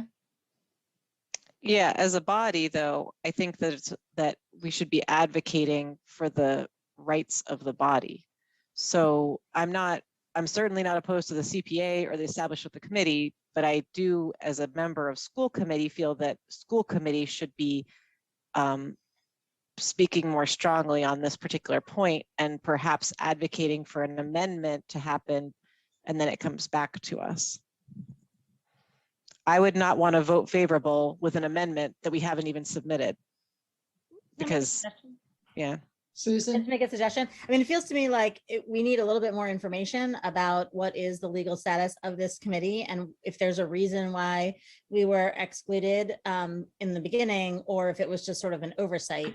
Because given the amount of capital money of the town that we spend, it just feels like a natural, what David explained seems very natural to me. So I think if we're getting the sense that there's general support for the CPA, but also concerned that there be school committee representation on the committee, maybe someone could take that back to whomever and I don't know, figure out some language for us. Because I think it seems like there's a lot of agreement on that center of gravity anyway. All right, so do we want to hold off on this warrant article while further work is done to try to amend the warrant article even before it gets to town meeting? Mm-hmm. Okay. It's always better to try before than. Right. Yeah. All right, so then we'll put that off for a future date.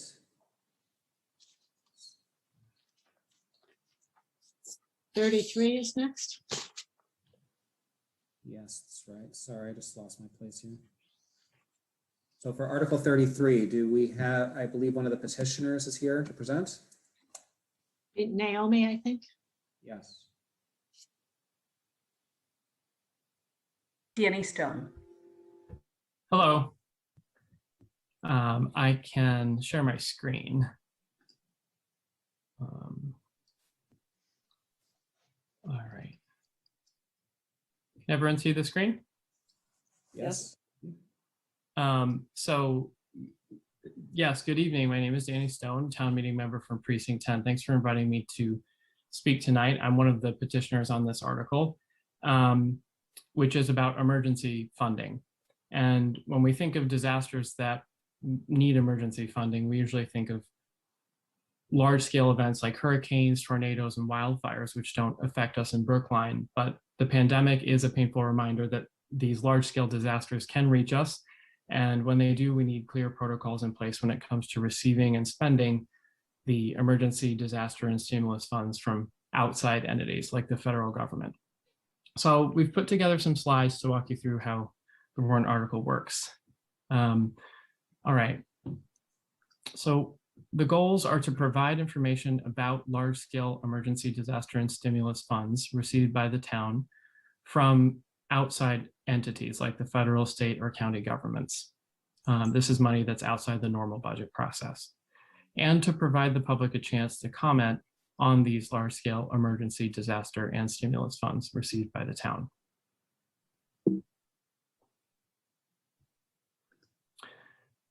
The article provides a structure for the public, the select board, school committee, advisory committee, and town meeting to receive information about these funds. And it provides for one public hearing to allow the public an opportunity to comment on the funds, which I'll explain a little more in a few slides. So what kinds of events would the warrant article cover? Large scale events, such as the global financial crisis back in 2008 and the current COVID-19 pandemic. And the legislation that provided those funds is listed here. Funds, events and funds that are not covered by the warrant article include funds of less than $500,000 provided to the town, funds for one-time emergency winter weather events, annual community development block grants, or other federal or state monies that come to the town outside of emergencies or disasters, and any funds provided to the public schools of Brookline. So the warrant article provides for basic information on the funds, the name of the fund, the funding source, the allowable uses of the fund, whether there's any discretion on how the funds can be used, the amount that we're eligible for, any obligation and expenditure deadlines tied to the fund, if the town intends to accept the funds, which we would always, I think, do, and web links to the statutory and regulatory requirements of the funds.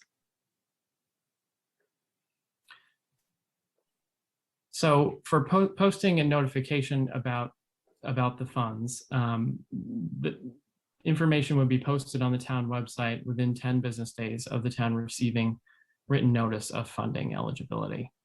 And also within 10 business days, notification would be sent to the select board, advisory committee, town meeting, and school committee.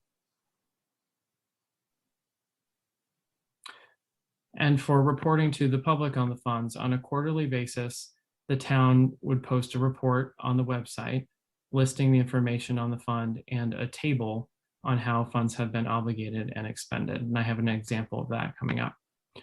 Within 30 days of all funds being expended, the town will also post a final report on the town website and notify the select board, AC, town meeting, and school committee. So this is an example quarterly report. The town would have full discretion about what this looks like, but this just gives you an idea of what it could look like, something we mocked up, and the information that it would include. Something simple to invite the public into this process. When we met with the policy subcommittee, Mary Ellen shared where she was already building out a spot on OpenGov with Naomi Schweitzer, the lead petitioner, for these various pots of emergency funds related to COVID. And while this article does not apply to the schools, it does look like the school department is already following the spirit of the warrant article. So we thought we'd show this as an example. And here This is also from OpenGov. It's another, it's a link on OpenGov to a fact sheet from the funding source on one of these emergency funds. So this is the kind of information that is helpful to post and link to on the town website, and in a way to help educate the public on what's going on. All right, almost done.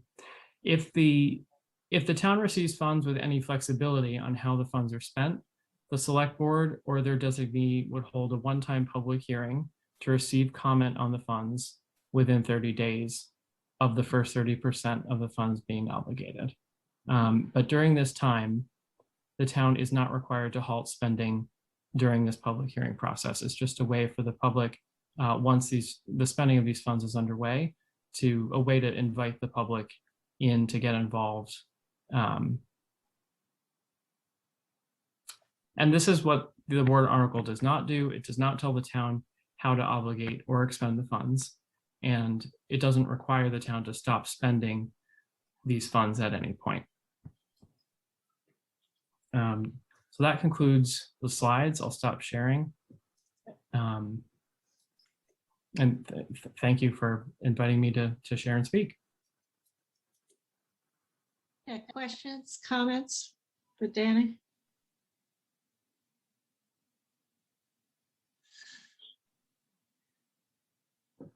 David, you want to read your statement? All right.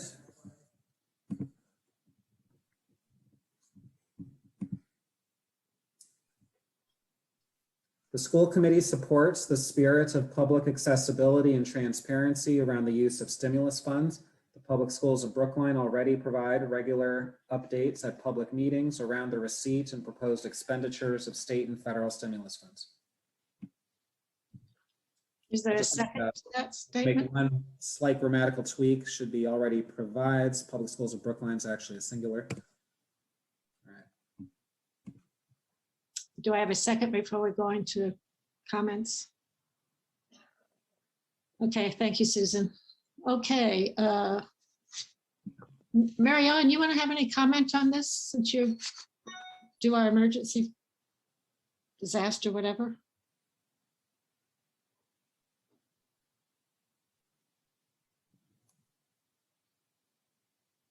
Whoops, you're on mute, Mary Ellen. No, I don't have any comment prepared for tonight. Oops, okay, questions, comments from committee members? Helen? So yeah, I'm not on mute. I'm curious why you decided to put this forward. So the this schools are, warrant article. No, not, oh, can I ask the petitioner? oh, sure, go ahead. So my co-petitioner, Naomi Schweitzer, was the lead petitioner, and I joined her in drafting this and putting this forward because we think the town is doing a wonderful job through this crisis, through the CARES Act and the Rescue Act that's coming in. The CARES Act was about $5.5 million, I think, to the town, and now there's another 34 million or so. It's a lot of work that's being done, but because these events are rare, and we're not talking about winter weather events and things that are, or CDBG or anything annual or regular. These events like a crisis, the financial crisis or COVID, are very sporadic.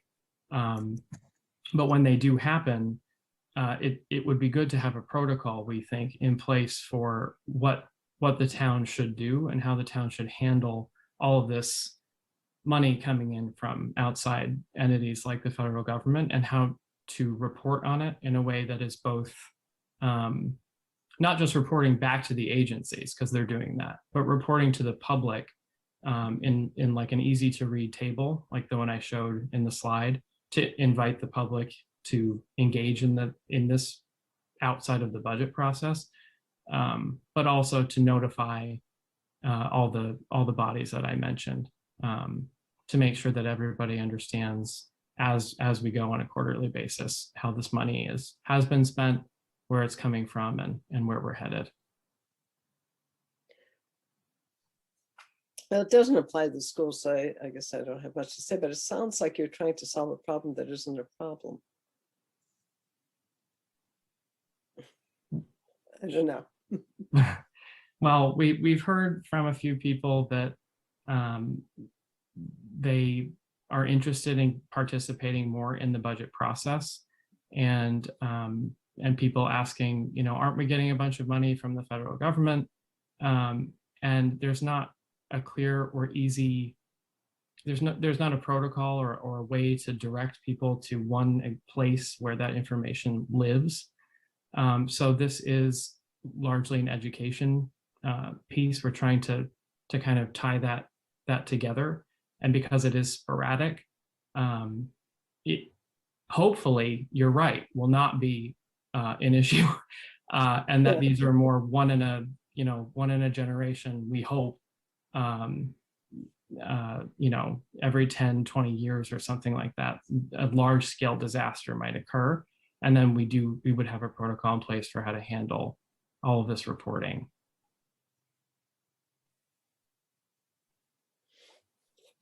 Is there a cost associated with this? So we talked to Melissa about that, and she estimates that, so there's obviously no annual cost to the town, because this wouldn't be an annual event, but it would be about, so if we, judging by the work that's been done by the town for CARES reporting, it would be about $7,800 in staff time. Yeah. Valuable staff time.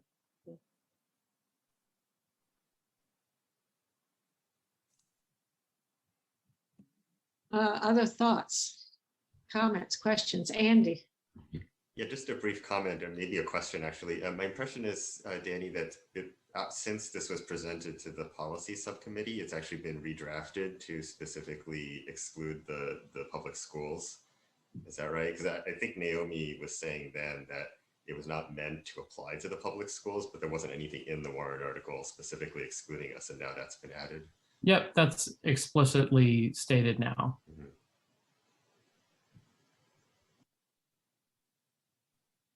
Well, then perhaps this isn't a school issue if it's not applying to school funds, even in emergency funds. Mariah? I do agree with you.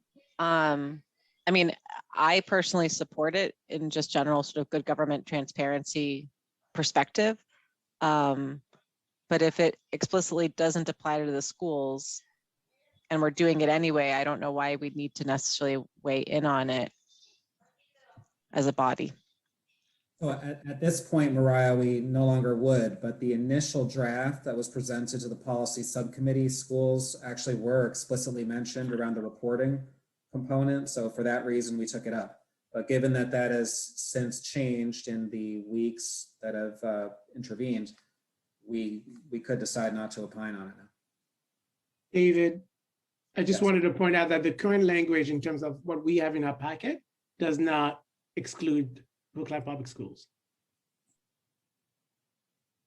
Right, but there's been an amendment to it, or it's been amended. Yeah, but at the moment, our package does not Right, reflect that change. Right.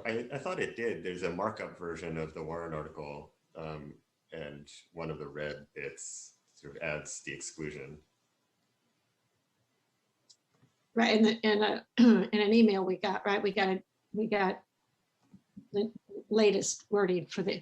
Yeah, well, it's The also warrant in the current Google Docs. Okay, right, or that's Google what I thought. Drive. Right. So David, would you like to withdraw this and we don't opine? Well, I'm of two minds on this, because on the one hand, while this no longer directly applies to the schools, similar to Article 5 and the statement we voted on there, it is an opportunity for us to share with town meeting that we are already living up to this standard. So that's something we might want to share. And the statement as currently crafted is not endorsing or opposing the warrant article. It's more using the warrant article as an opportunity to express that. I think I would prefer to stay out of this one. Okay, that's fine. Yeah, I think I agree. All right. Do so- others agree? And thank you, Danny, for excluding the schools. Well, in terms of, it's excluded in terms of how the, the money that goes to schools, but the notification piece, I would add the schools would be notified as part of this article. Mhm. But that's what we have the town school partnership for too. Yeah. Other thoughts on this? No, I'm not seeing any. I think, David, people would prefer to not opine on this. All right, withdrawn then. Okay. Okay. Thank you, Danny. Appreciate it. Thank you all. So, David, so we're waiting on 40 and we're waiting on, what was the other one? 26. What we could do, though, that we also have docketed is revisit warrant article 10. That was the proposed budget amendment for $625,000 from the reserve fund. Okay. I do have I sent it a bit late, but I did draft a quick proposed statement for that warrant article, which does not offer a direct endorsement or opposition, but talks about agreeing with the spirit. I'm trying to find it. Yeah, I didn't see that. Was that? So maybe. I sent it to Robin. Okay. It's pretty short. I can just read it. It basically Okay. says, The folder as well. Okay, sorry, Robin, I missed it. So it says the school committee shares the petitioner's resolve to ensure that students at the Brookline Housing Authority have consistently reliable internet access. So the whole warrant article was the 625,000, 130 for something like that for internet and the rest for kitchens or something, correct? Correct. So rather than voting in terms of favoring exact amounts or precise funding mechanisms, we're just giving a statement of our value that we share the desire for students at the Brookline Housing Authority to have that consistent, reliable internet access without attaching specific sums to it or how it's funded. Okay, what do people think about that? I'm in favor. I'd be happy to second it whenever David moves. Okay. David, did you move it? Because Dimitri will second it. Okay. I move that we approve this language for warrant article 10. And thank you, Dimitri, for seconding. Comments, questions? I want to be in the positive. I think it is important for the housing students and others in the, as long as you're giving it to students, you should give it to everybody in the housing authority.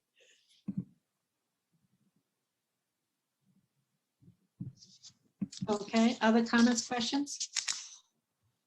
Mariah?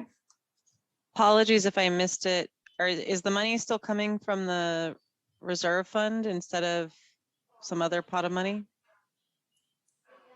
So that's still in discussion, but the way this statement is crafted, we're not really dealing with where the money comes from. We're just echoing the sentiments that we support ensuring internet access for our students at Brookline Housing Authority.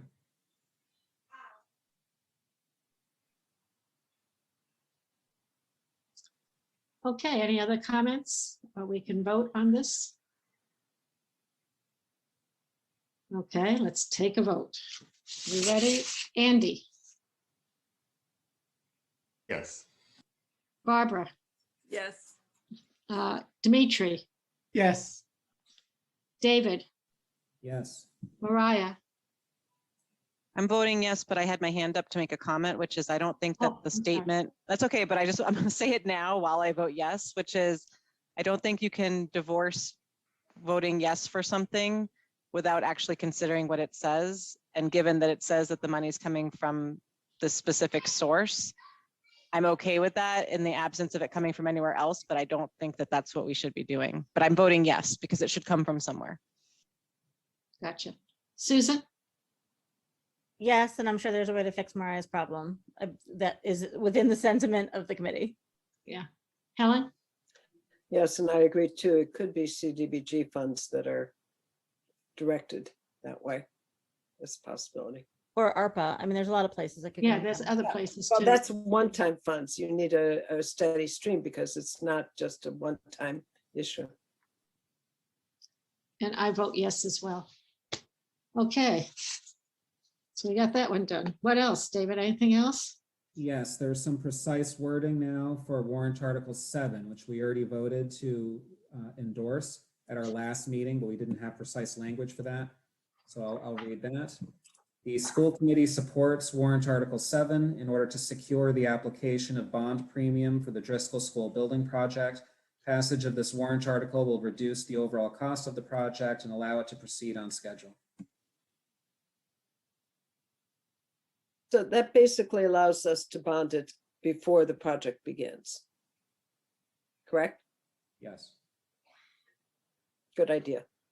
Before the interest rates go up. Do we have a second to this? Second. Thank you, Helen. Questions, comments, concerns? Seeing none. Okay, we'll go ahead and vote. Let's make it happen. Andy, Yes. Barbara, Yes. Dimitri, Yes. David, Yes. Mariah, Yes. Susan, Yes. Helen, Yes. and I vote yes as well. Okay, you're on a roll, David.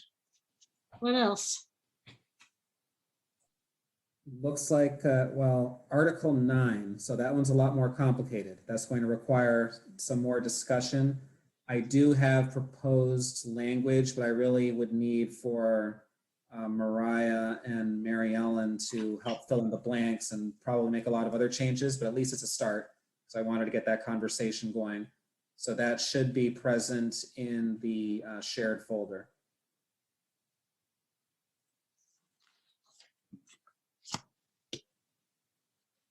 Beyond that, it looks like we're going to have to wait a bit for warrant articles 26 and 40.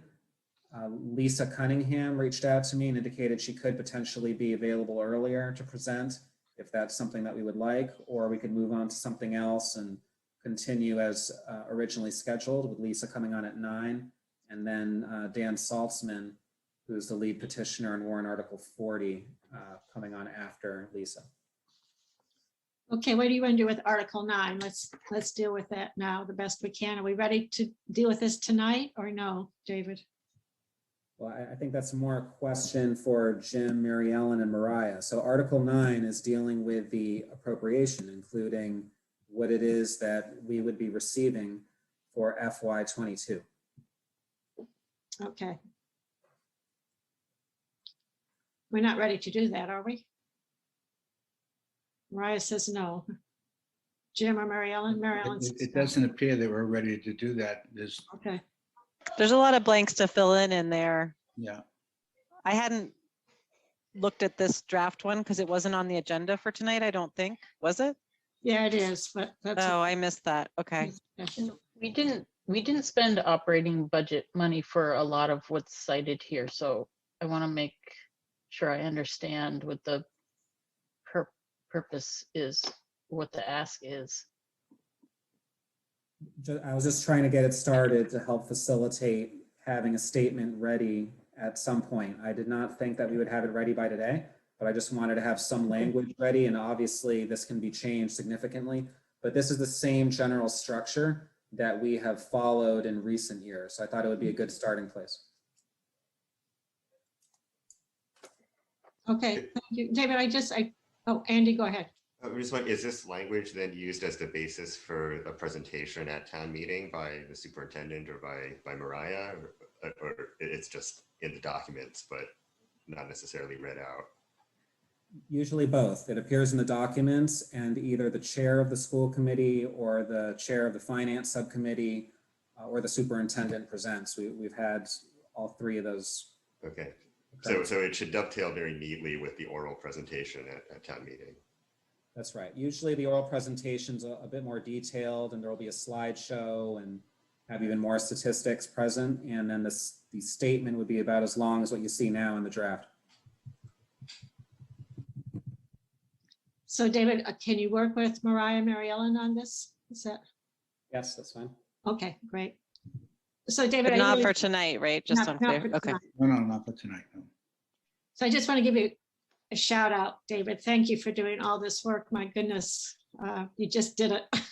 It really moved us along. So thank you so much. Can I just echo that? In all the years we've done this, this is definitely the best process by mid-April. So thank you, David. This is Yeah. great.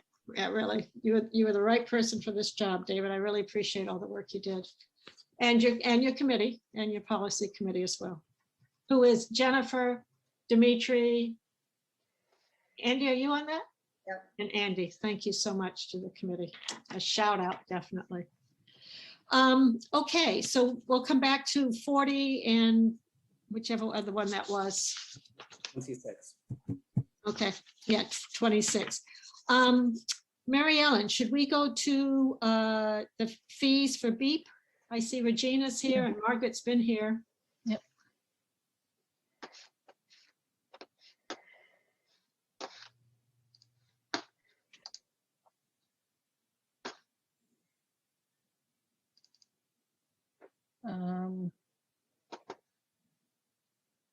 Regina, ready? Margaret's ready. Oh, I don't know about that. You've been here a long time, Margaret, so. Well, I logged on to, be prepared. You got to be prepared. You never know when your number's up. That's cool. I know Regina's here. Maybe she got kicked off. I don't There know. she is. Okay. And Erin is coming too. I'm here. I'm here too. Sorry about that. Maybe she got kicked off. I don't know. Okay. No, I'm here. I'm Any here. I was feedback? multitasking. I'm here too. Sorry about that. We have feedback, Regina, from you. I'm here. I was multitasking. Okay. Two computers at once. There. Sorry. My volume wasn't on. I know Erin is logging on too, Regina. Okay. She was just saving her battery. Okay. Hi, everyone. How are you this evening? I have a presentation which I sent to Robin pretty late this evening before I left the office. And let me pull that up for just a second. While Regina's doing that, I want to sort of do an introduction that we're doing a fee recommendation for the BEEP tuition. So this is for our typically developing students who attend our early childhood program. And that the operating budget is fully funding the district's obligation for special education and our low-income students as part of our operating budget presentation, and so that's incorporated into that. Regina Watts is here as the principal. Margaret Eberhardt and Erin Herney are here as program coordinators for the program, and I will step back and be in support of these three. And with that, are you ready, Regina? I'm ready. Okay, great. Okay, great. So Robin, I have screen sharing. You do. Okay, so let me screen share. Okay. And present mode. So I just did a few,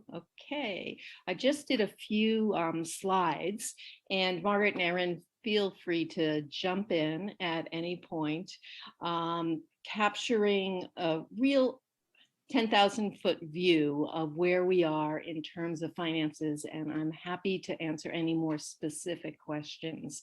A real shout out to Mary Ellen and Casey, who have helped Erin, Margaret, and I for the last 18 months really try to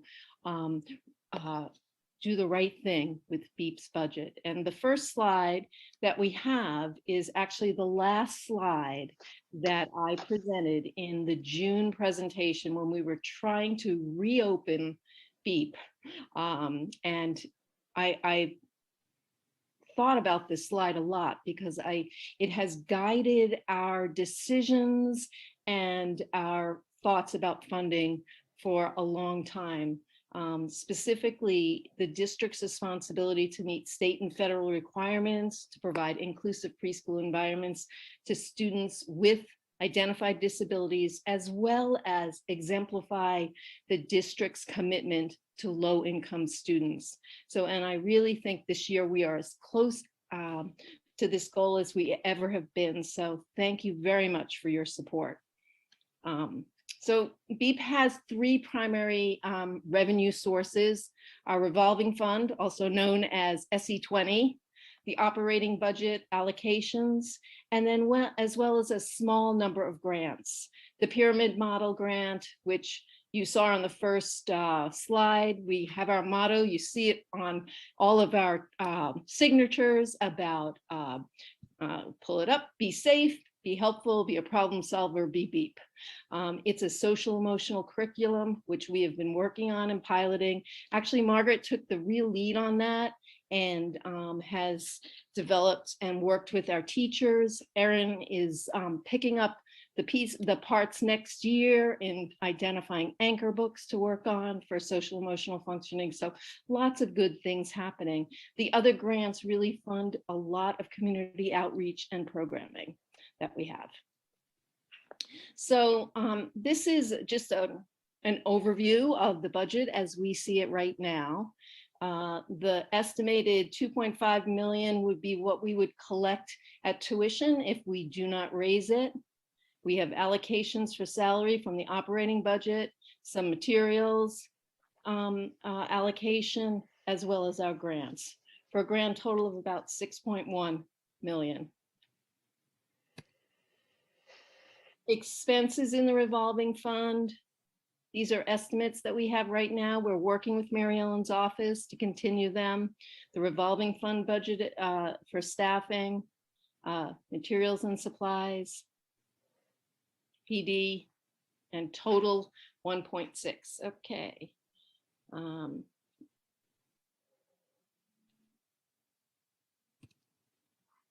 Just an overview of BEEP enrollment for this year compared to last year. We're anticipating having 345 seats as we increase our number of students in each classroom. We have the same number of classrooms, 24 classrooms, 20 of which are inclusive classrooms, and 4 sub-separate RISE classrooms for our students with significant social communication disorders and autism-related disorders. This year we're in 7 locations. Next year we're in 6.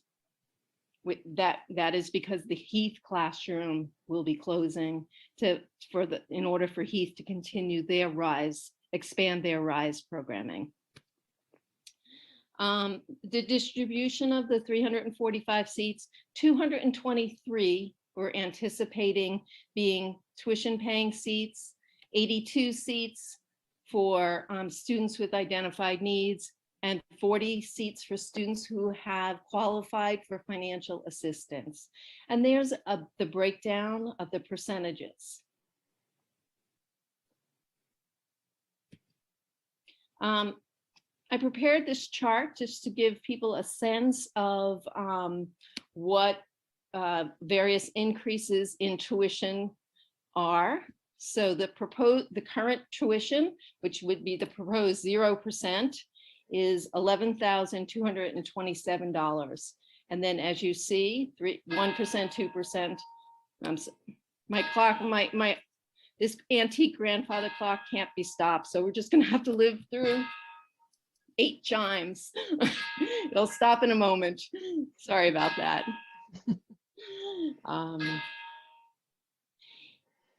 But as you can see, the dollar difference for families is noted here.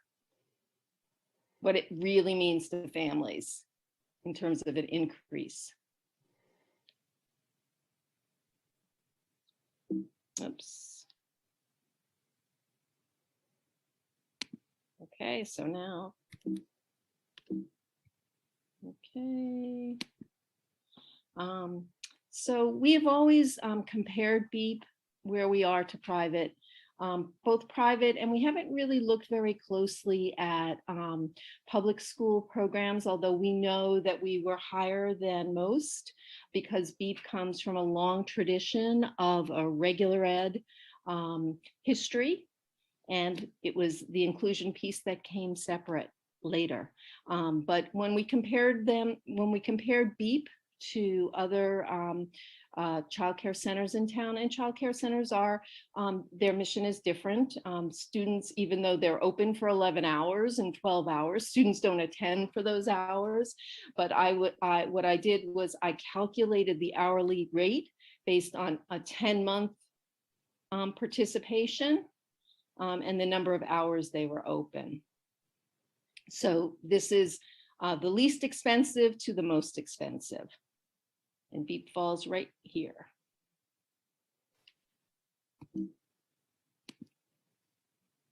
Oh, sorry. And this is the public school comparison. We ended up falling at the top of the price chart in terms of schools that we often compare ourselves at. I included Milton as a tip for Margaret. Okay. And I threw in some slides here because I really appreciate your work and support. And we always say children at the center of our decision making. So I just took this opportunity to show you a few wonderful pictures. And we do have media consent of all the children in this. A few shots of what life looks like in a pre-K classroom during a pandemic. And the children are still having fun.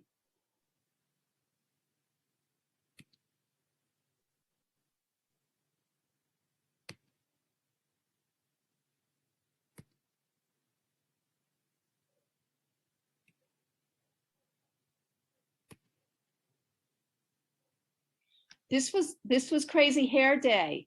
Her mom was so creative. She stuck a popsicle in her hair and braided around it. And here we have, this is a particularly creative teacher. This is kids actually shaking hands. If you see they have their hands, it's turned sideways. They each have their hands decorated, but they're shaking hands from a distance.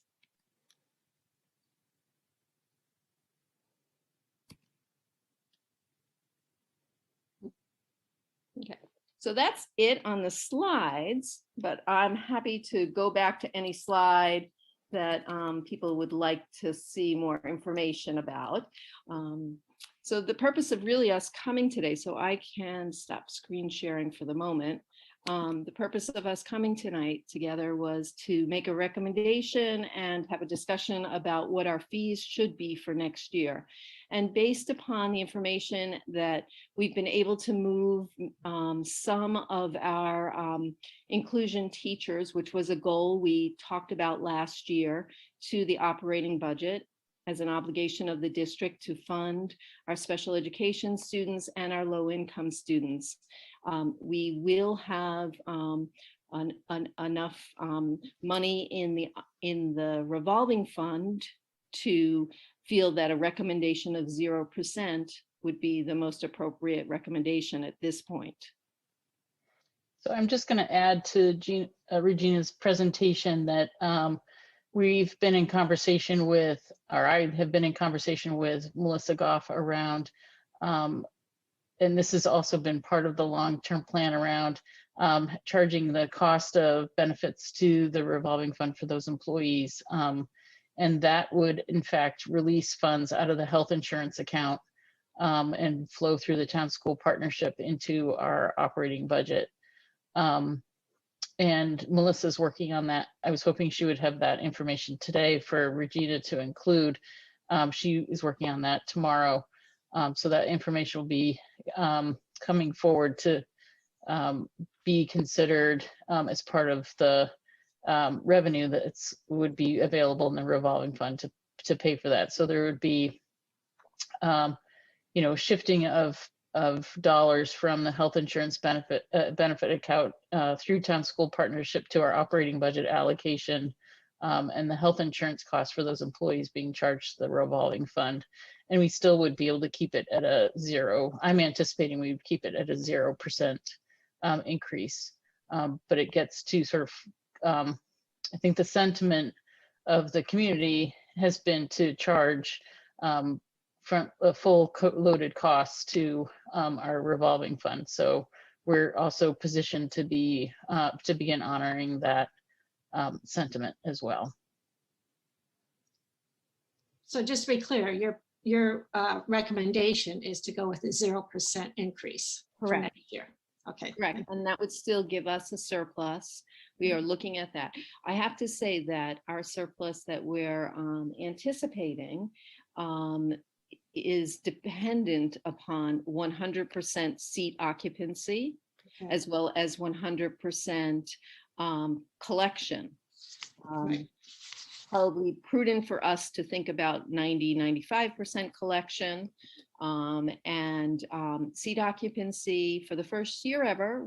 I did send out 232 acceptances to for all of our available seats. And we had a significant number of families turn us down, and we are filling in. But I do worry that BEEP may be impacted by the pandemic, as well as enrollment as the enrollment across the district is. I don't expect it to take a big hit, but to say that we won't take some hit would be naive. Okay, questions, comments, concerns? Andy? Yeah, thanks, Regina. It's great to see enrollment bouncing back and sort of the financial picture seeming a bit more solid than it was last year. I was wondering about the moving of these FTEs from the revolving fund to the operating budget. So I think it was 6 FTEs or so that were mentioned. 7. Like 7. Okay. Mm-hmm. So is that a sort of once and for all thing, and now we're good from now on, or is this sort of the first step, and then in future years we should be expecting to move more positions from revolving to operating? Like, are we done now once and for all? Yep. with rectifying this? Yeah, yes, we are done. It's taken us 3 years to get to this point, with a lot of hard work on the part of Regina and Margaret and Aaron and my team to parse that out. So yes, so any additional section going forward, so as BEEP adds a section of 25 to 26 to 27, there'll be conversation about, is that driven by special education and low income student costs, or is that driven by typically developing student costs? And so where would those be? And I think that's a much more intentional conversation to have as we grow and build out the BEEP program to the future of 27 sections, if and we had no timetable on when to get there. So that's all set. Mariah? So we're now at a baseline that sort of matches the actual situation on the ground. Yeah. Yes. Yes, it does. Great. And we actually have a little wiggle room. We could have done 7 or 8, and we chose to do 7. And if you look at the percentages, because we don't know if families' financial situations will change. So I think we're in a good position with respect to that. Mariah, did you have your hand up? I did, but I'll skip for now and you can come back to me later. Okay. Others? Helen?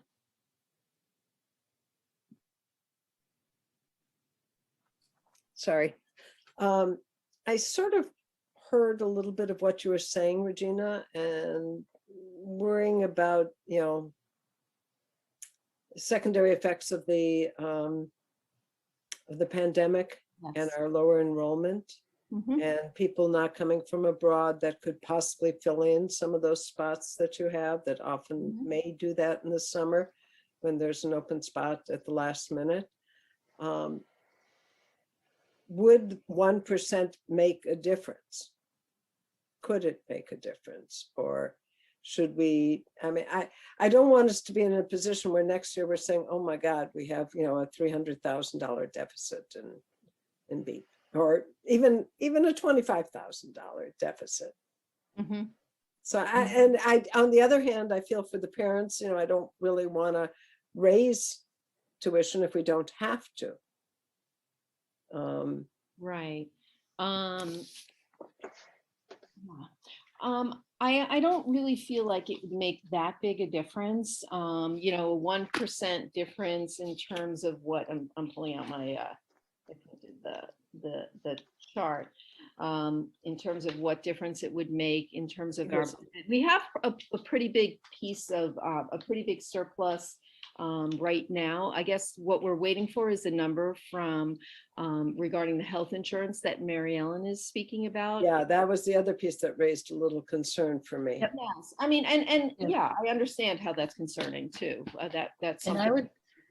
I would add to that is, I think the question's a good one, Helen, in terms of sort of, do we, depending on what that cost is as a full in cost, you know, is that phased in? So for example, we don't do 100% in the first year. We, you know, well, I think we only do a can't portion of it. this year. I don't think we, if we don't vote an increase, it would not be fair to then move that in for this year and somehow expect those to be covered, if I understand it correctly. This year, Yeah, I mean, 22? FY 22. No, I think it would be. It would be, because there's enough, it's hard because we don't have a number. So there are 28 and a half FTEs. I'm not sure what the head count is of that. And, you know, not everybody takes health insurance. So I would imagine that, I mean, once I get that number from Melissa, I will absolutely be sharing it with the committee anyway, because there will probably be a decision about some portion of that, and how much it is. But there's roughly about, and she didn't put it on the slide, I think there's between $800,000 and $900,000 that is available for health insurance.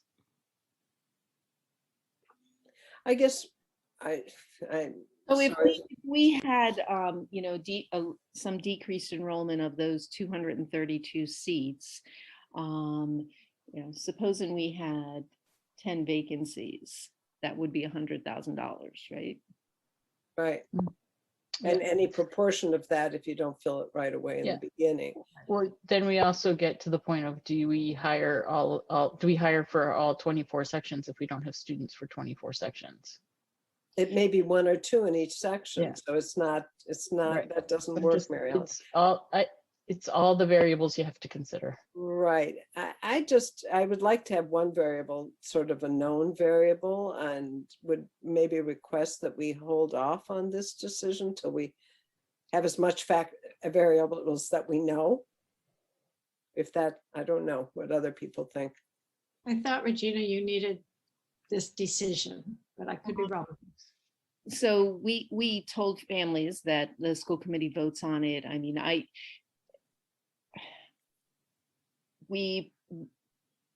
when would be the next time that would be possible? It would be, I think families are trying to plan. That is true. We can wait another 2 weeks or so, because we'll be sending home information to families. I don't know if that will buy us enough time. We'll have a little bit more information about enrollment. Yeah, Mariah, did you have your hand up? Yeah, but why don't you let Susan go first? Okay, Susan, go ahead. Okay, first of all, hi Regina, hi Margaret. It is always so great to have you. We miss seeing you, and thank you for bringing us those awesome pictures of the kids with the hands. I love it, and the arms and everything. Just thank you. It was such a highlight in a And budget. the masks. The mask, yeah, all of it, all of it. They Just make our day every day too. Oh my gosh, I love like the hands on the popsicle sticks. That was awesome. Well, we were a little afraid they were going to become weapons, but they didn't. Right. No, well, so thank you, and please thank the teachers as well. That was great. So I have a question, not so much for you two, although you probably have a lot of good ideas on it, and just a few more just strategic questions. I mean, one is just in terms of the comparables. I do remember that Vicky was pretty adamant that that we not benchmark against daycares, that we only benchmark against early education programs. So it'd just be helpful to think a little bit strategically about that, because if we benchmark against daycares, we look really, really high. We're like in the top, 25%. If we benchmark the way Vicky benchmarked, we were somewhere in the middle of the pack. So because her argument was always that it's really different. A daycare program is really different from what we offer, and they shouldn't even be compared. So I appreciate Vicky's advocacy for early education, but I also just want us strategically to kind of make that as an informed sort of discussion. So I think that's question number one. And I remember we were like basically we're somewhere below the halfway point in the past, but that may have changed also. The second thing was, I appreciate sort of the overall push to, get the revolving fund piece right, because it's been bugging us for years.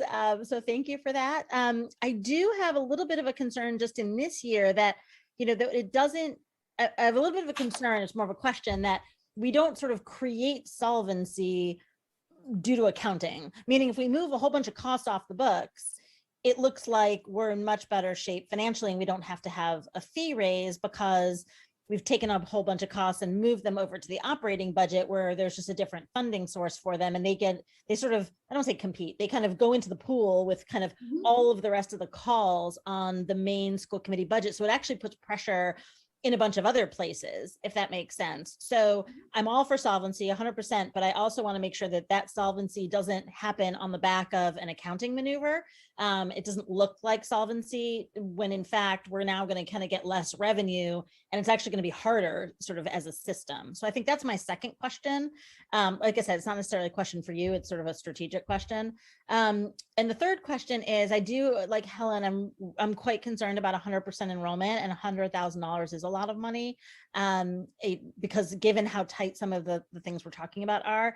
I also agree that healthcare is important. I agree that classes are lumpy, and you can't necessarily unhire a teacher in August. And so I guess what I'm trying to, and having very little cushion given the uncertainty. So I have to say I was more at the sort of 3% number, and then I kind of heard where you were going with it. And then I just started, and I kind of started going there, but then all these doubts started creeping back in about some of those other pieces, about the benchmarking, about the revenue, losing the revenue, and then sort of the assumptions about full enrollment and full, not really having a cushion. So I guess that's where my questions are. And I'm trying to figure out where that leaves me, but I think it leaves me on the higher side, but I wanted to put that out there and see how others thought. And it kind of sounded like that was where Helen may have been going also.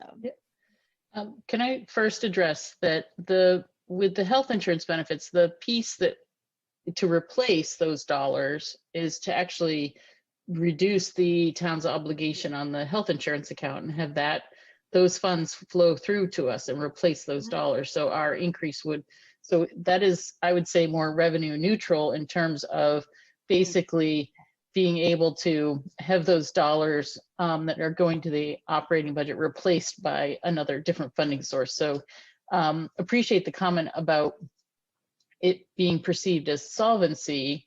Because I appreciate that caution, and that wasn't the intention. But making sure we actually get those resources available out of the benefits account and transfer those expenses. So I wanted to sort of acknowledge that piece is their dollars that should be coming in to do that. And I'll leave the rest in terms of the collection and the rate with Regina. Yeah, Regina, if you don't mind, I think that I would like to say thank you to Mary Ellen and to Casey and everyone for helping us. I do think really thinking about the distribution and the responsibility of the district for the special ed low income piece is important, right? And I do think that where we're at with the 7 teachers is where we should be. If you think about if you were just having a program to serve the needs of the students who had special needs, how many classrooms would you have to fund? Right. And I think that the way Mary Ellen has set it up, where you're taking the money and putting the revenue back into the town for health insurance makes it more balanced. And because the revolving fund and tuition paying parents should not be funding the low income special need children. Like those things need to be on the responsibility of the district, and the revolving fund should fund the things for the students that are the typical developing years and responsibility for other things in the district like health insurance. So I think the number that we're at is a good one. I understand it does shift the way that it looks in terms of the cost, but I think it's more in line with what the district is committed to, which is special education and low income students. So from the perspective of that, I think it's a wonderful way to begin. And if we have to slowly phase in the insurance cost, I think that might be a good way to think about it. We had these conversations with Vicki when she was here, when we were trying to figure that out when she was the principal. So that's just from my perspective. I think it's a very solid start to how you balance that out for the district and its commitment to low income and special needs students. I also wanted to say, Susan, I agree with you. And if I were, looking at the chart of the private and public comparisons, the least expensive places are the full day childcare centers. And when you compare on the chart that I shared, I think I had 10 or 12 private places. The bottom 6 are more preschool, pre-K oriented places. When I think about the Staff Childcare Center, Sewell, Clinton Path, Trust Center, and Apple Orchard. And we do fall in the middle of that group. We look expensive when you compare ourselves to more traditional childcare centers. So that is an absolutely accurate description. We're right in the middle in the private sector. Yeah, that's always been that. That's my recollection of how it's been for a decade. Helen, you've been here longer, but that's my sense. Absolutely. What was a little surprising to me is in comparison, I knew that we were expensive in comparison to public school programs because of our rich history of coming from a regular education model. And there are many, many good things about that. When I initially did the calculations and I shared with Dr. Marini that we were 3rd of 10, we were actually, when I redid that and got accurate, up-to-date information for this year, we were at the top of the pile.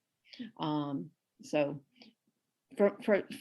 in comparison to some very good districts, it's something for us to keep in mind. We play on 2 ball fields, and it's a tricky place to be sometimes.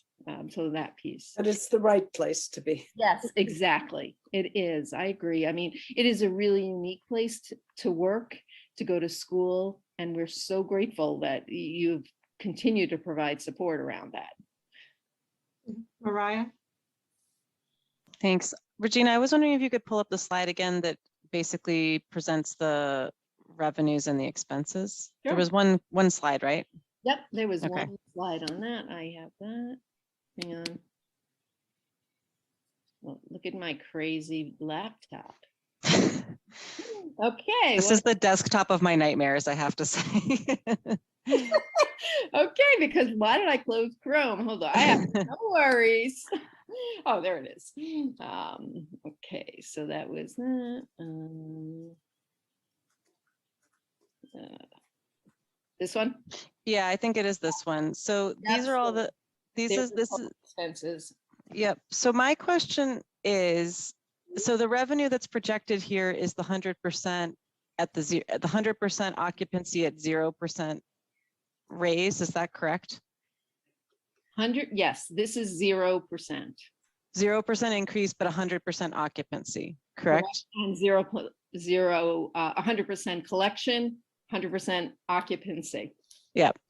And the expenses that are listed here don't yet include the health insurance. Is that correct? Correct. We don't the have health that number. That's the and the okay. And the health insurance is, you said 100,000. What's the estimate for the? We don't have an estimate. Well, ballpark.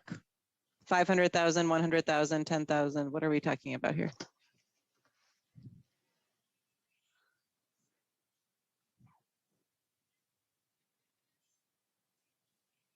I guess what I'm trying to get to is, if the revolving fund is supposed to break 400. even, It could be 400,000. Okay. If I just did that right quickly. I mean, my question is, if it's supposed to break even, And there's theoretically another $400,000 in expenses on top of the 1.7 million that's here. And we have concern about the 2,500, the 2.5 million. If there's a chance that we are going to be at, I don't know, 85 to 90% occupancy. I just don't know. I'm asking you, what do you think is the sort of yes, the worst case scenario here on? Some locations are 100%. So overall, I would say 85 to 90% is appropriate. So if we were to So take even if that we had 10 off, we'd be okay. 10 off, let's say, worst case scenario would be 10 seats available. 10 seats available. Because they're location specific. Families want certain locations. But isn't it 10 out of 320 or 300? Yeah. Okay, so that's like a 3%, right? As opposed to 85 to 90, you'd be like 97% occupied, you're saying?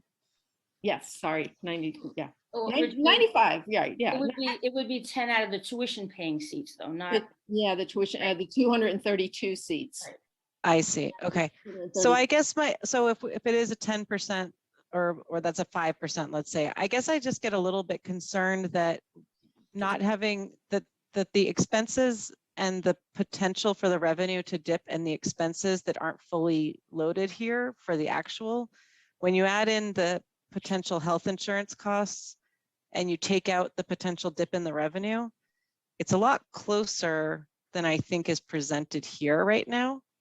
I'm sure that's not intentional. It's just that the slide doesn't totally carry all the costs yet, and perhaps over represents the revenue at what might be a rosier outlook. And so my concern is that if we have said to, or you, I believe, said to parents in the letter that there would be an estimated 3%, and that we find ourselves in this sort of odd transition year where the operating budget has picked up a lot of the costs. We might find ourselves in a situation where expenses and revenues are much closer than what they seem right now. And parents have been told that 3% is expected. So I personally would feel comfortable voting for the 3% for the year, and then having the opportunity to revisit this as we get a little bit more stability in this model, what happens with the health insurance, who picks it up, et cetera. And then perhaps in a future year, there's an opportunity for a 0% as we get better control on this transition time. So that's where I'm at. Regina, could you show us the chart with the increases by percents? Right there, thank you. So if it's a 1%, it would be over 10 months, it's like $11 per family, per student per month. And then 22, and then 34 a month.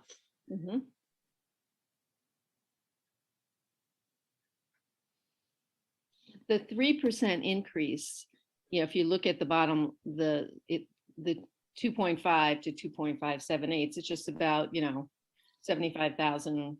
Right. So it's, I mean, are families still upset about the pandemic year, or we got through last year with the closing of the school? That was challenging, but now they've been in mostly all year, correct? Yes. Yep. We've been here every day since. Yeah, you're amazing. That's fabulous. We're so excited. So what families, and it's very similar, the demand in North Brookline is extraordinarily high. If I had 10 classrooms at Ridley, I could fill them. Beacon is the next, Lynch. Clark is building.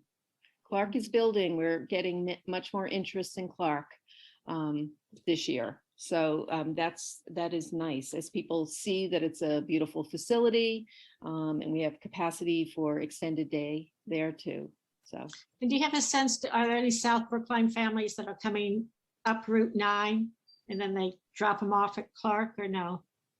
Do we attract those families, or no? Not yet. Not really, not yet. Okay. okay. This year, this year is such a different year too. Yeah, I know, they're all at People home. were home with their older child. Right. They were not so interested in a variety of things, so. I'm kind of leaning towards 2%. I know that's kind of just in the middle there, but I don't know. Okay, let's, Suzanne? yeah, go ahead, Dimitri. I was wondering if you could sort of, I think I'm a little bit lost in that discussion. What exactly are we being asked to vote on? If you could help reframe and bring us back to what is the issue for us tonight. Sure. Is it to vote the 3%? Is it to choose one to vote? I'm a little bit lost now of what the request is. So the request is to vote on our tuition costs for next year, which our current tuition costs are $11,227 for a program from 8 to 12:15, Monday to Friday, 180 school days a year. So we have traditionally had anywhere from 2 to 4% increase the last several years in a row. And what did we have last year, Regina? 4%. And the year Okay, before, we had 4%. Yeah, those were high. Yeah. Mhm. And because we were anticipating the surplus of about $800,000, we don't know the health insurance costs, we felt that a 0% recommendation at this point, we should be okay. Okay, thank you. Concern, of course, about the enrollment. Enrollment, sure, absolutely. And the cost of the health insurance piece. We don't have that. Mary Ellen was trying to get that today, which is another reason why the slides were so late and didn't get to you in advance. We were, hoping that we could get that information, but it wasn't available yet. Thank you. Okay, maybe we'll not share the screen so I can see who else has a comment. That's okay. Jim. Regina, thank you for doing all this work and Sure. bringing forward. The question that I have really is, I hear the recommendation. I'm not certain the rationale for the recommendation and whether what the recommendation is tied to. I mean, I think the financial pieces and the uncertainty of that, but yet you're recommending a 0% increase. And can you speak a little bit as to why a 0% increase makes sense? Have you had people turn away because it's too expensive or any of that? Or is this coming from someplace else? What's your thinking on the 0%? I think we are at $11,000 for a half-day program is expensive. We do feel like it is worth it, but it is expensive, particularly for families who don't qualify for financial aid, but want to provide their child with a high quality early childhood experience. So they're almost the middle class gets stuck in the middle there for sure, or really feels the squeeze. But in terms of why we're recommending 0 is that we've had 2 years in a row with pretty significant increases, and the amount of surplus that we were anticipating with the revolving fund, now that we have moved staff members to the operating budget where they should be to meet the obligation of the town in terms of financing the tuition assistance students, we felt we had enough wiggle room. The information about the health insurance is new and unknown. So without that, I would have felt extraordinarily comfortable saying, yes, 0, we are good. We have $800,000 not to worry about, even if we're not at full enrollment. When we have that additional number, it will help us to really clarify the issue. But I do trust that Mary Ellen is providing some accurate information about that, and also know that we have had your support on this. So maybe the way, oh, I'm sorry, Jim, were you done? Yeah, I think so. Yes, I'm done. Go ahead, Helen. Maybe we can do this somewhat solomonically in terms of vote. If I hear what you're saying, vote is 0%, but determine that the healthcare costs are not to exceed the income of whatever the surplus might be. Maybe, I don't, I'm just trying to think out loud as we're sitting here more than anything else of what's fair and what's right. Susan? Yeah, no, and I appreciate the history, Regina, because it is so important. I think part of what was going on, if we sort of rewind the clock for 8 years, part of the issue was that we were really off market, and so you're absolutely right. We kind of took it in chunks. There was a recommendation at one point in 2014 to raise our prices by 15% in 1 year because we were so far off. And I think while that was probably well-intentioned from this external group, that was not really anything that the school committee or the superintendent or you all were willing to do, appropriately so. And so I think my sense is that some of these, we've decided to do these 3-4% a year to kind of catch back up. And what I'm hearing is that we're sort of within striking distance now, which is just, again, fantastic and a huge testament to all the work you guys have done. So just kudos for that. I'm a little bit where sort of Mariah is though, and just in terms of some of the uncertainty that we're playing with. And I think just having more clarity, I'm loath in a good day to plan for a best case scenario. And I'm really worried about it right now, given all the, things we're seeing on the rest of our budget. And so I think I would be more inclined towards the 2-3% range, not because it doesn't have an impact, because it does, but because I just really want to make sure that we can kind of like stick the landing a little bit as we sort of transition into this new place, because I just feel like we don't totally have our feet under us. I feel like we're just almost there. And I just want us to stick that landing before we can kind of get to the next place. And I feel like we're almost there. And I don't want to miss it because of that, especially as we said, and I think you've said before, that if 3% is not, it wouldn't be like a shock to them at this point, if that's more or less what they're ready for. I just think it also kind of gives the program more, I don't know, a little bit of breathing room. Like you don't have to like sweat every kid that does or doesn't come in, or sweat every teacher in August when there's going to be enough uncertainty to try to get things back. I just think that cushion is probably really important for this year anyway. And then but I'm totally supportive of the direction you're heading in. I think for this year I'm not quite there yet, but I love the overall direction and the work.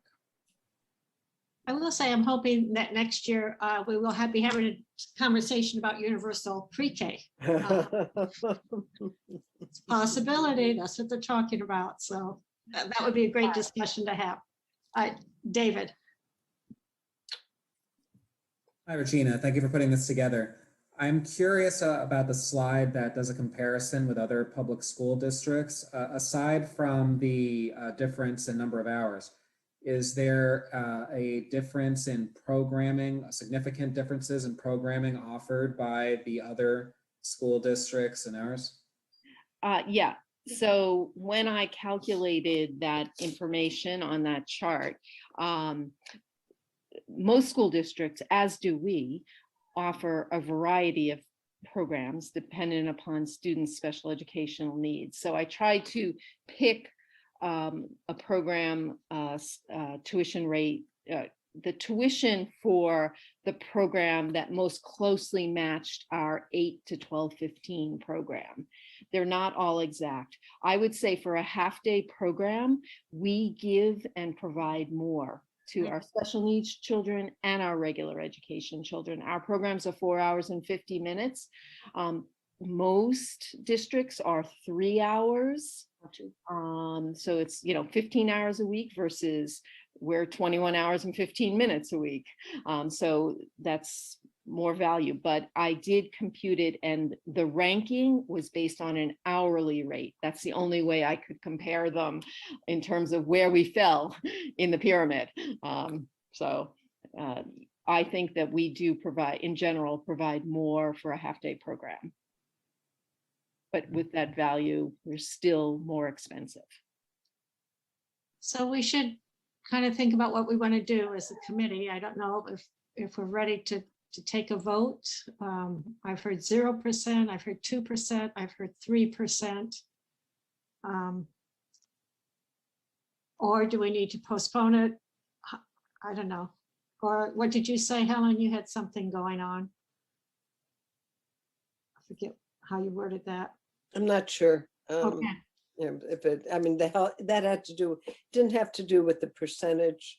Well, it did, what I said, but I mean, it had to do with how the health insurance is Yeah. factored in and whether it's factored in over a couple of years or all at once. Well, I would make a motion to increase by 2%, just to get us started on something. Mariah, you had your hand up?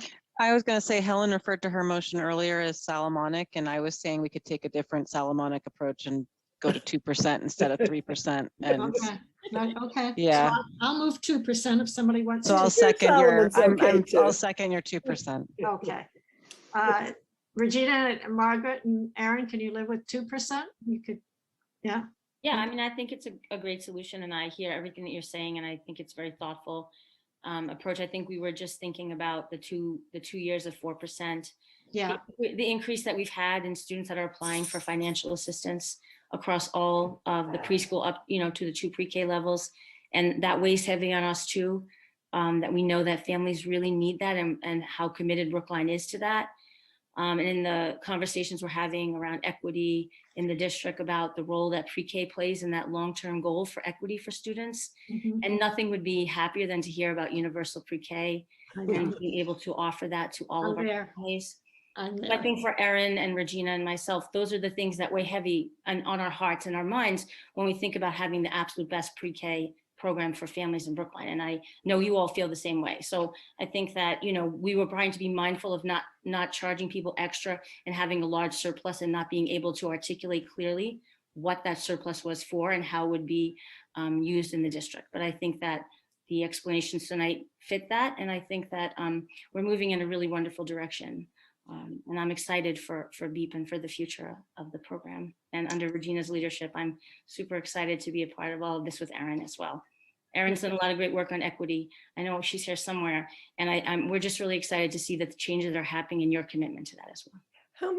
How many scholarships are we able to give out this year? Right now, I think, Regina, what did you say, 42 students? 40, I had. Currently enrolled, we have 23 students who are funded through tuition assistance. Next year, we are funding 40 students. Great. Okay, so we have a motion on the floor, 2% increase. It was seconded. Any other conversation about that? All right, just one other very quick thing on tuition assistance. Can you just explain for the newer folks just how it works? Because I think some are sliding scale, some tuition programs are sliding scale, some are full. So can you just talk a little bit about that? Because there is that group in the middle, Regina, just as you said, that doesn't kind of neither one nor the other. So yes, so we last year we began transitioning for the first time to the school committee approved financial assistance process, and this year was the first year we were full in, and moving forward we have tightened it up even more. So their families submit all of the paperwork to Mary Ellen's office, and Susanna really does a fantastic job of turning around financial assistance qualification letters quite quickly for families, so they know whether they qualify for a 25% discount, a 50% discount, a 75% discount, or 100% discount on tuition. And they receive a letter to that effect. Thank you, Regina. Okay, let's take a vote. Let's see what we can do here. Mariah. Yes. Susan. Yes. Helen. Yes. Andy. Yes. Barbara. Yes. Jennifer. Yes. Dimitri. Yes. David. Yes. And I vote yes as well. So thank you very much to the BEAT program. Thank you guys. Thank you. Come visit. Yeah, absolutely. Have some happy mornings with us, right, Jim?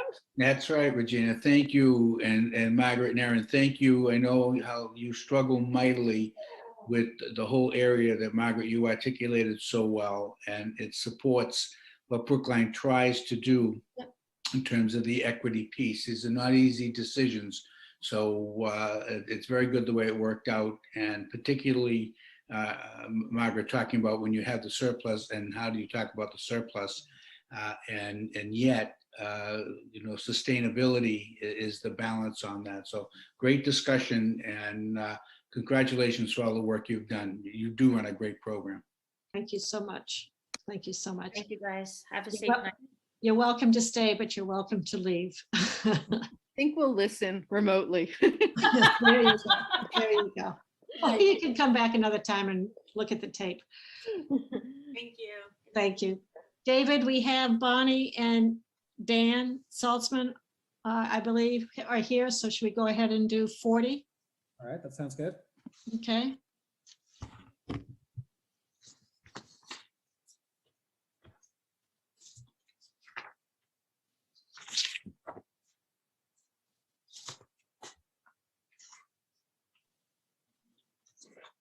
So Bonnie and Dan, you can jump in and tell us what you'd like us to know about this Article 40.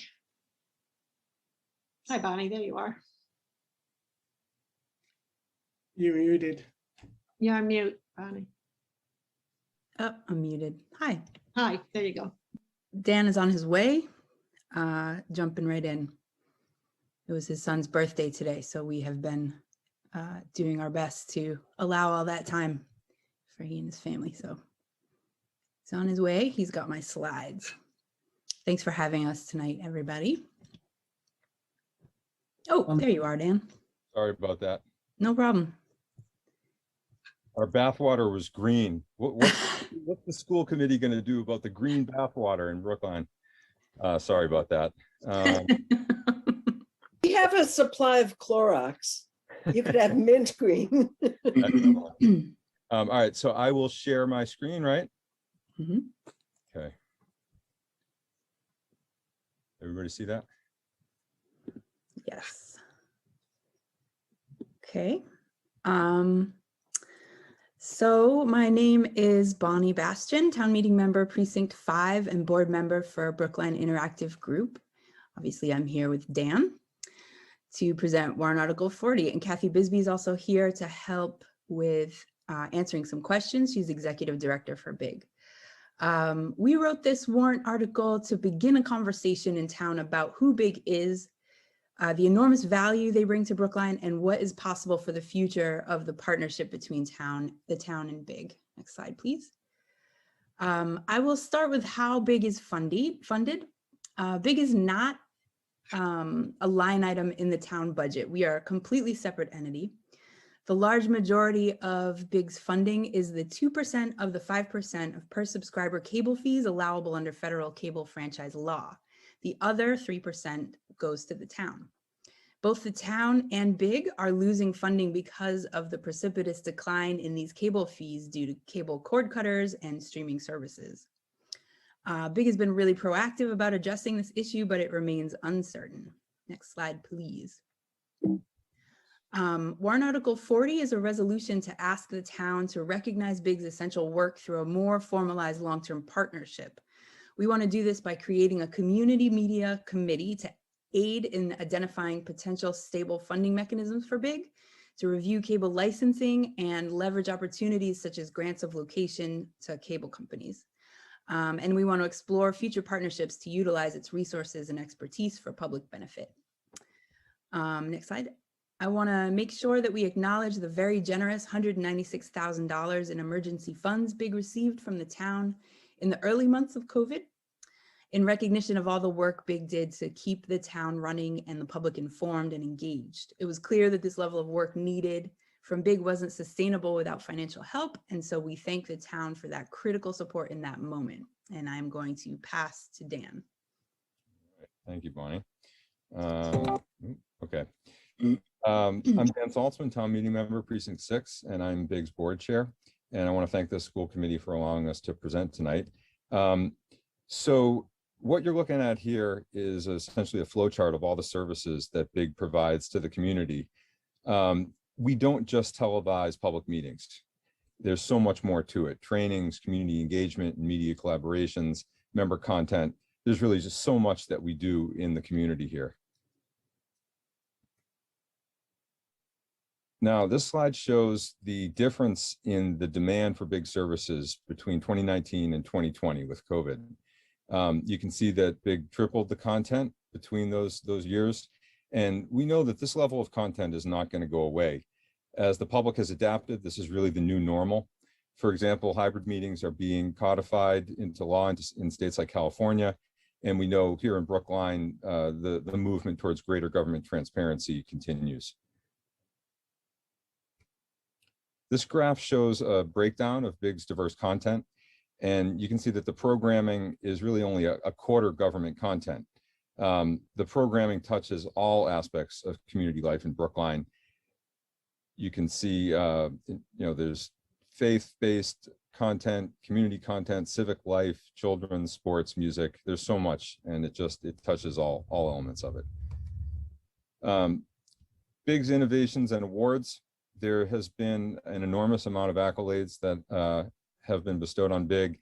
In 2020, the Brookline Arts Commission awarded Big the Cultural Producer Award.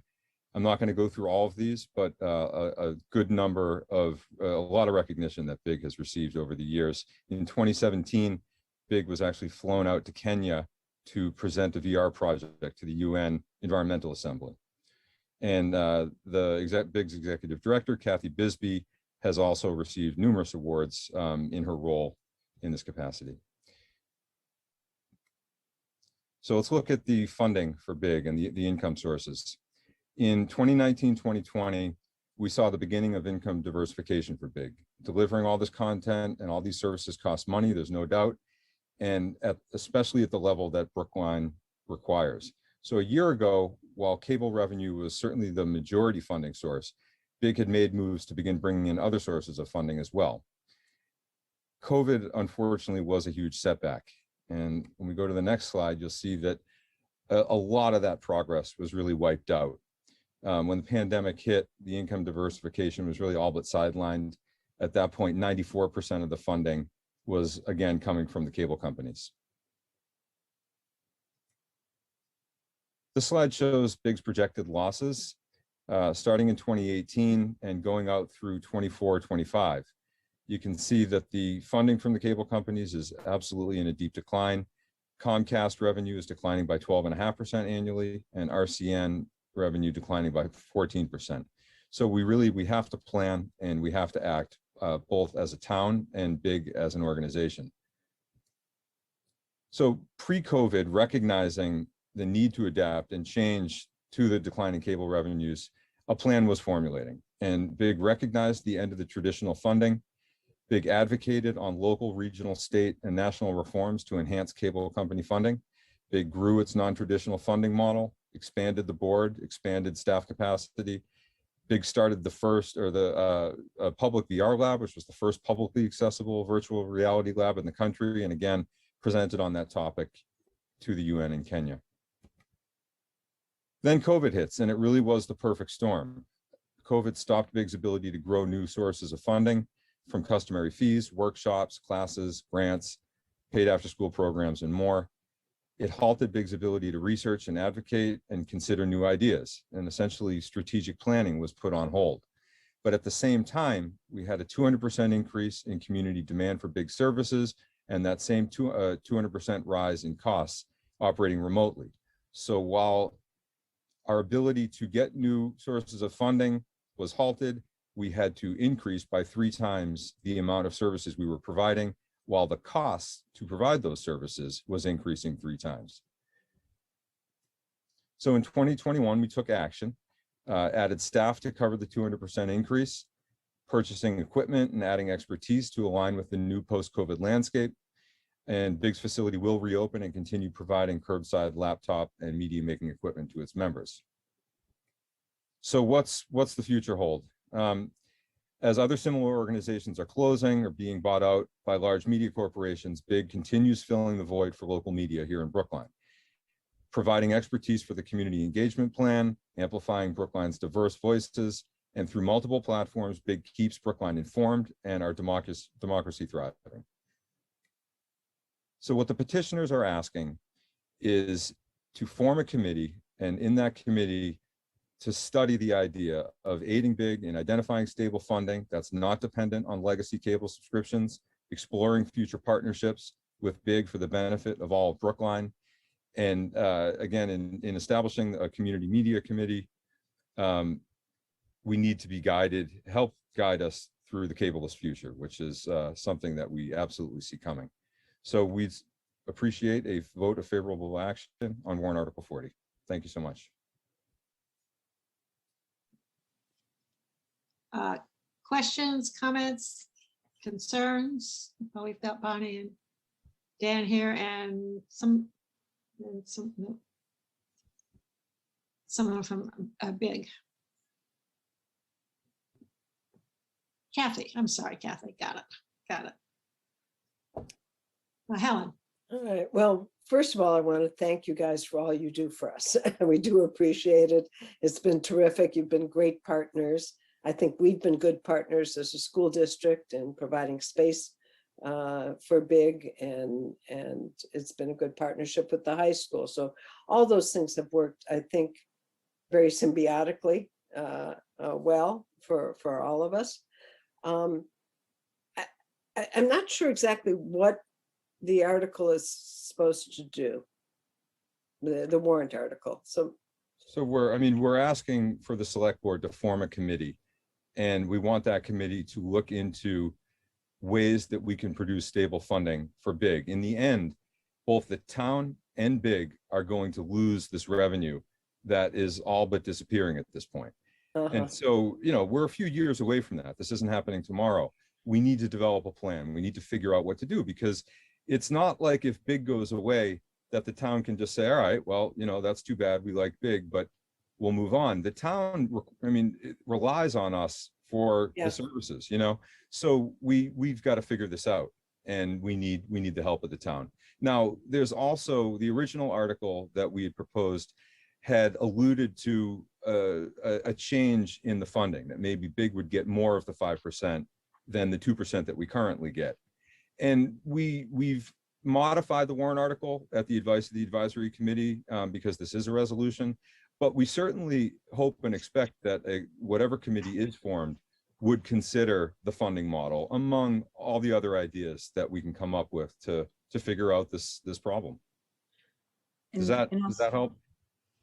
Also, just to add on to that, obviously Big is very valuable to Brookline, but this this committee also allows discussion about how we can be further innovative with the town by lending our expertise to the public benefit with all kinds of things that are currently on the table in the town, like Wi-Fi for public housing and things like that. So not only would it be in the interest for the town to help collaborate on how we can come up with a new funding model for long term, but also in that committee we can think about how much more we can do into the future. Thank you. David, do you want to read your statement, and we'll see how people feel about it? Right. The Brookline Interactive Group, BIG, provides expansive programming of school committee meetings, school committee subcommittee meetings, and public schools of Brookline events. School-related programming and viewership have increased during the COVID-19 pandemic, and the school committee appreciates the diligence and technical expertise of BIG in making this expanded programming possible. The school committee values and looks to continue the increased public engagement that BIG helps facilitate.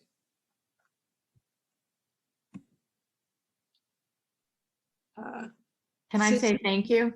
Sure, Kathy, go right ahead. I want to say thank you. I also want to just thank the team, Ann and Tice and Corbin Riddell, and our new staff person, Rebecca Zinner, who are the staff assigned to school committee and to our youth media programs as well.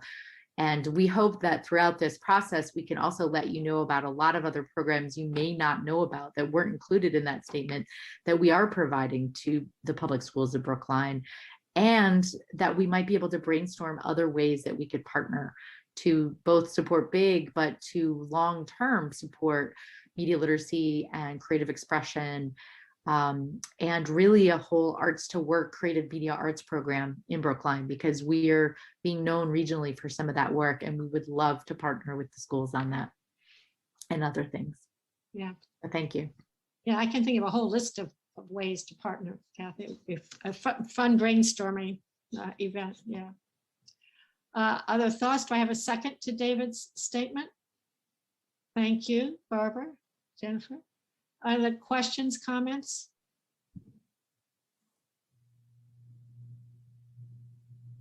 No, okay, Jennifer.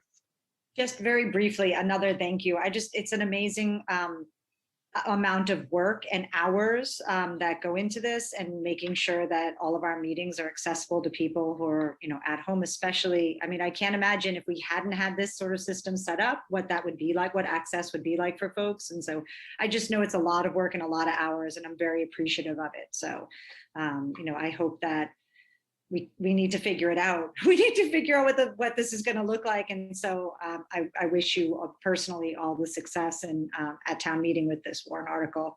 It's just a very valuable service for our community. Thank you. Andy? Maybe to follow up on that, I wonder whether we could even strengthen the language in the statement a bit to indicate that we consider this to be an essential service, not just something that's great to have. Sort of along the lines of what Dan was saying, like this is not optional. It's not something we can allow to disappear. I mean, I have to say, I've gone on, I forget about what, and I saw the numbers on a particular school committee meeting, people viewing, not just live, but then at the recorded session. I was just stunned how many people are watching this.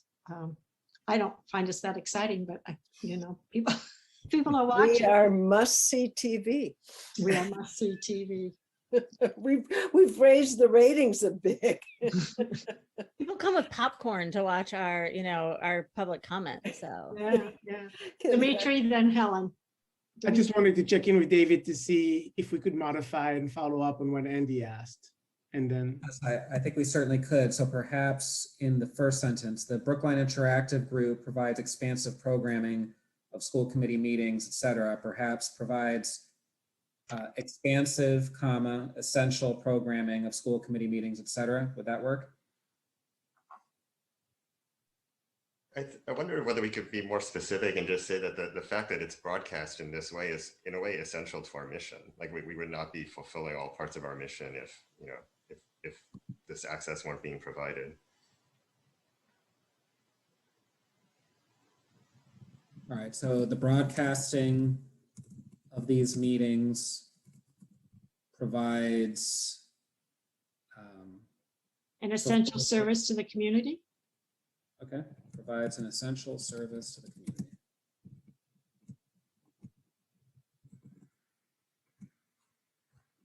All right, so this now reads, the Brookline Interactive Group, BIG, provides expansive programming of school committee meetings, school committee subcommittee meetings, and public schools of Brookline events. The broadcasting of these meetings provides an essential service to the community. School-related programming and viewership have increased during the COVID-19 pandemic, and the school committee appreciates the diligence and technical expertise of BIG in making this expanded programming possible. The school committee values and looks to continue the increased public engagements that BIG helps facilitate. thank you. One more question, sorry. Sure. Do we want, would we consider asking to have a seat at that committee if it is formed?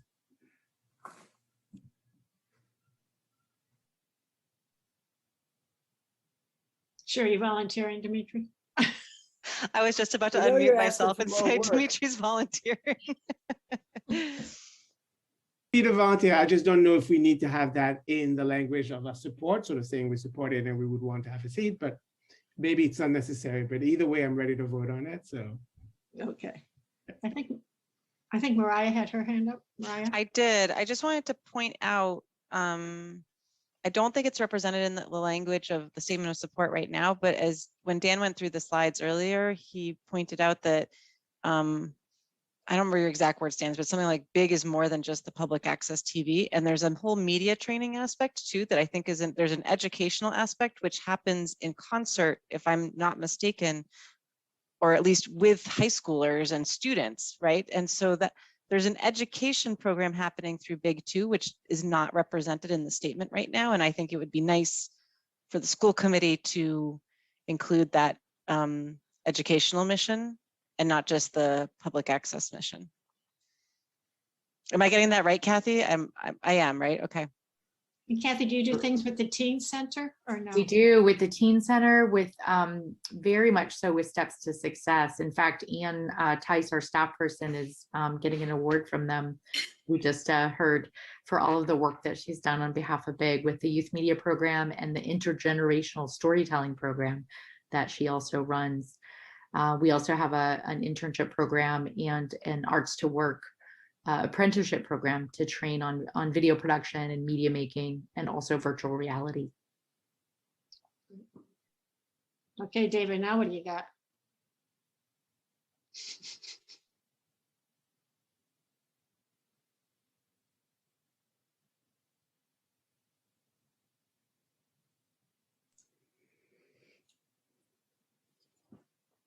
David, I think you might be muted. Let's see here. The Brookline Interactive Group, BIG, provides extensive educational opportunities and expansive programming of school committee meetings, and the rest is the same. Do we want to be more specific than that, than extensive educational opportunities?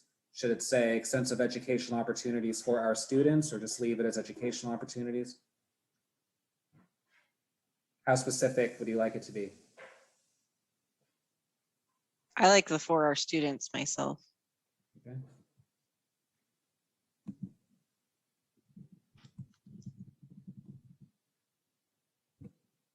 Okay, so the Brookline Interactive Group, BIG, provides extensive educational opportunities for our students and expansive programming of school committee meetings, school committee subcommittee meetings, and public schools of Brookline events. The broadcasting of these meetings provides an essential service to the community. School-related programming and viewership have increased during the COVID-19 pandemic, and the school committee appreciates the diligence and technical expertise of BIG in making this expanded programming possible.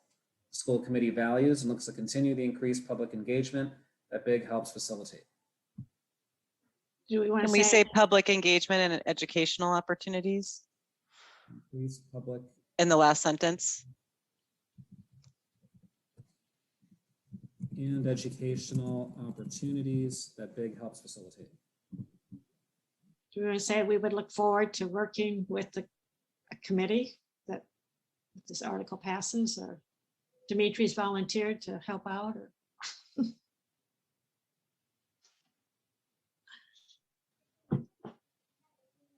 Would others like that language added, that we want to participate in the committee? I don't know if it's necessary, but I think we do. I think someone would like to. Yeah, it might not be necessary, but I think, again, I think Daniel and Bonnie are here, so they know that. Reach out. Kathy's here, yeah. Yep. Give us a call. Susan? Yeah, no, absolutely. And, you know, I'm also mindful that we've gotten pushback over time that we should be charging BIG for space. And I think every time we get that pushback, I mean, Helen gets it as the capital subcommittee chair. I get it. Other people have gotten it. And, you know, every time we get it, we do try to sort of reinforce the public mission and how much service is provided to the town. And, you know, so at any rate, not only are you well valued, but I also want folks to understand that it requires investment, right? It's not like we haven't been investing, we have. And some of that is sort of, it's not transparent to the public because they don't necessarily see that sort of thing about how much you do for the community, and the fact that we would never dream of charging you for rent, or at least I wouldn't. And that there's just I think that's not really clear to the public. And so hopefully that also will kind of come out as part of this, which is that the town does need to make some investments as well. Has been and needs to make some investments as well. Okay, thank you. Let's take a vote on this statement. Mariah? Yes. Susan? Yes. Helen? Yes. Andy? Yes. Barbara? Yes. Jennifer? Yes. Dimitri? Yes. David? Yes. And I vote yes as well. So thank you very much. Thank you for all your good work, and good luck with the warrant article. Thank you so much. Thank you. Suzanne, can I tell you one little thing that staff just texted me? Yeah. You guys had 700 people watching you live in September, which is the most, we believe, the most at any one moment in time have been watching, enthralled with community meetings. You guys were it. And the only thing that had more viewership than you was 4,000 people watching live the high school graduation this year. I just wanted to leave you with that. Thank you Good so much. company. Thank you, Kathy. Thank you very much. Okay, David, we have one more. Are they here yet? Lisa Cunningham, is she here? Not sure. Robin, is she in the waiting room perhaps? She is, I can see her. All right, well, Jessie Gray is here as well. So this is for Article 26, which is to amend the town's zoning bylaws to incentivize fossil fuel-free infrastructure in new construction and in significant rehabilitation of buildings by special permit. Thanks, everybody. Can Jesse share a screen? Yes, I can. Now, this is cramping my style a little bit because I normally watch these very popular school committee meetings from my couch with a popcorn and a can of soda, but tonight I'm gonna have to sit at my computer and present, so it's messing with me. We came to you in 2019 and you helped us pass model legislation on fossil fuel-free buildings. You also led the way with the first all-electric school, the Driscoll School. And so what's happened since then? So we now know that we need a 50% reduction in emissions over the next 7 years. And our carbon clock is ticking very quickly. So since then, the case for action has only grown. And another thing that's happened is we built a lot of buildings with fossil fuel infrastructure. And unfortunately, one of those includes the high school, which, although it's not yet complete, may have to be retrofitted for us to meet our climate goals. Now, it's not just school buildings that are relevant because, the school district also leases space from the general market. And so that's why this warrant article is relevant to the school committee. Now, I want to talk about the box that we're in, which is this problem that we have, which is state bureaucrats working for our Republican governor have said that in the next 9 years, we need to decarbonize 1 million buildings across the state, which is a shocking number. It's correct, though. It's not controversial, but it is difficult. So at least first, we ought to start by doing easy things, like not making the problem worse by installing brand new fossil fuel infrastructure during major construction. Unfortunately, there's no political path forward even to achieving this very easy first step. This is deeply unfair to property owners who are being taken advantage of by contractors and developers who don't even tell people that there's a choice or that it matters. So unfortunately, the climate bill that was just passed, while it's a great step forward, isn't going to get us to where we need to go. And that's directly from one of the people who helped pass it, which is Tommy Vitolo. But I'm going to skip over the details in the interest of time. What we're bringing you here tonight, warrant article 26, is not our first attempt. That was in 2019, warrant article 21, which passed 211 to 3 and would have denied a building permit to major construction that wasn't fossil fuel free. It's also not our second attempt. That was in 2020 when we had a home rule petition for warrant article 21. But despite all this, we're still at a legal standstill because in July of 2020, the Attorney General disallowed warrant article 21, and the state legislature is in gridlock on climate and has not acted on our home rule petition. Since then, we've also started a movement, thanks to Lisa Cunningham, who brought in the Rocky Mountain Institute, and there are about a dozen towns and cities that are in process of copying our first and second, now our second attempt to ask the legislature to allow them to do what we asked to do as well.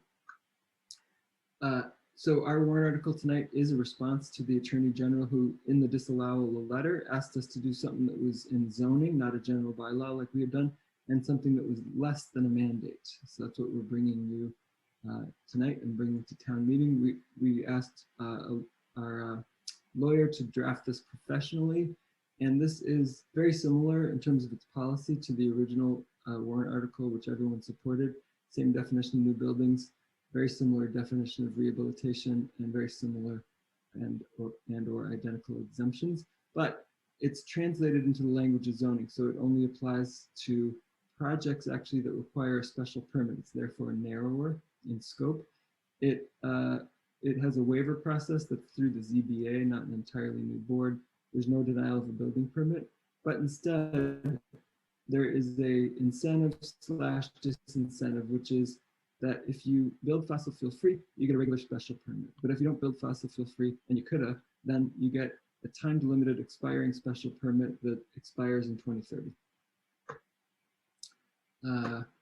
So this is the process, which I'm going to skip over some more details. Important to emphasize, this doesn't affect small projects.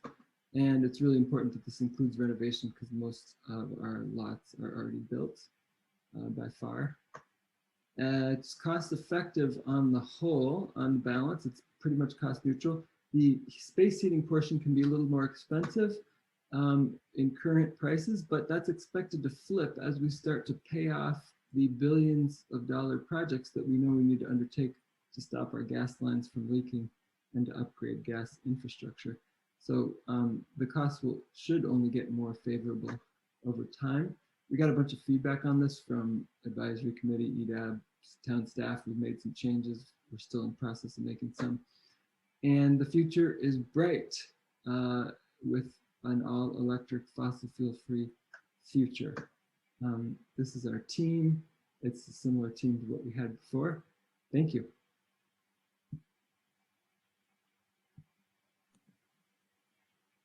Okay. Questions? Helen? I don't know. If somebody else wants to go first, they can. But you said something about affecting the schools, and that part I didn't catch. Just that, your choices of, so when you don't, when you don't have a program in your own buildings and on town property, you are going to the market. And so your optionality when you go to the market to lease space, or if you end up buying space, I know that's more rare, your optionality is constrained by the market. And so this would provide more sustainable optionality when you do need to do that. How? Because it would begin to transition construction in Brookline towards fossil fuel free, so that if it were a new building, you mean? If it were a... Yep. Does that make sense? I guess.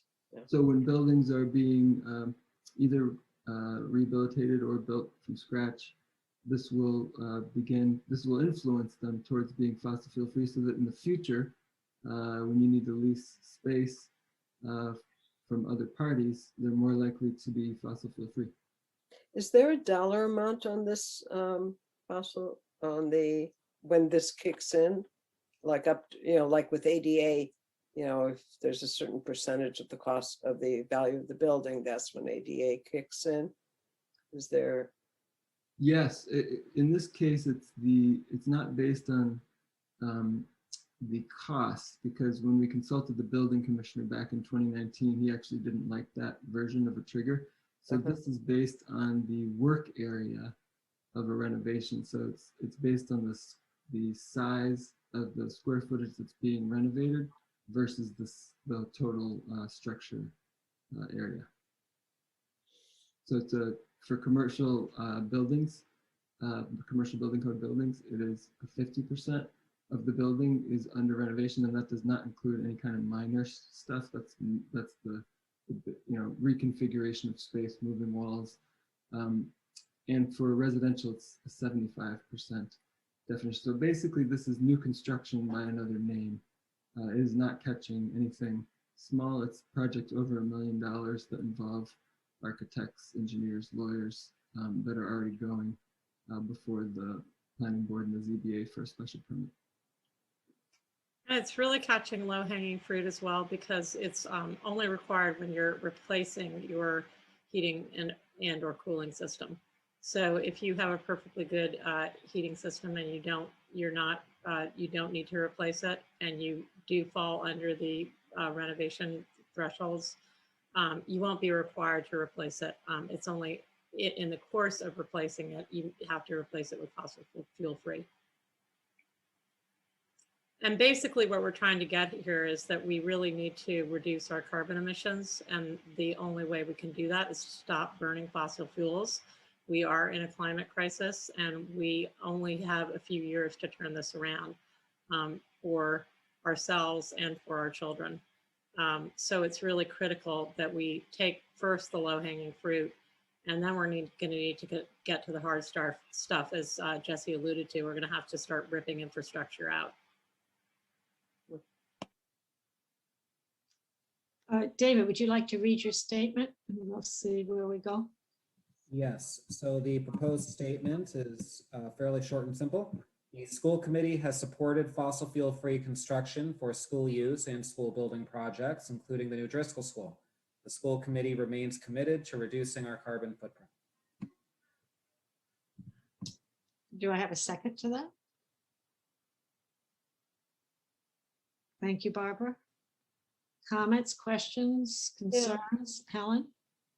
So I have one other question. If this were in effect when we started the high school project, would we have had to replace the entire heating and ventilation system at the high school?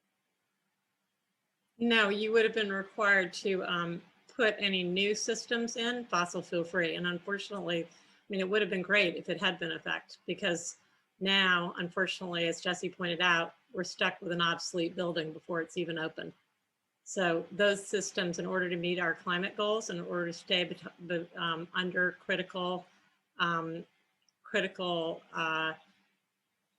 thresholds for warming, we have to rip out a lot of these systems. As Jesse pointed out, the state has already set a target of 1 million buildings in the next 9 years. So unfortunately, it was not in effect, but it would have been great if it had been.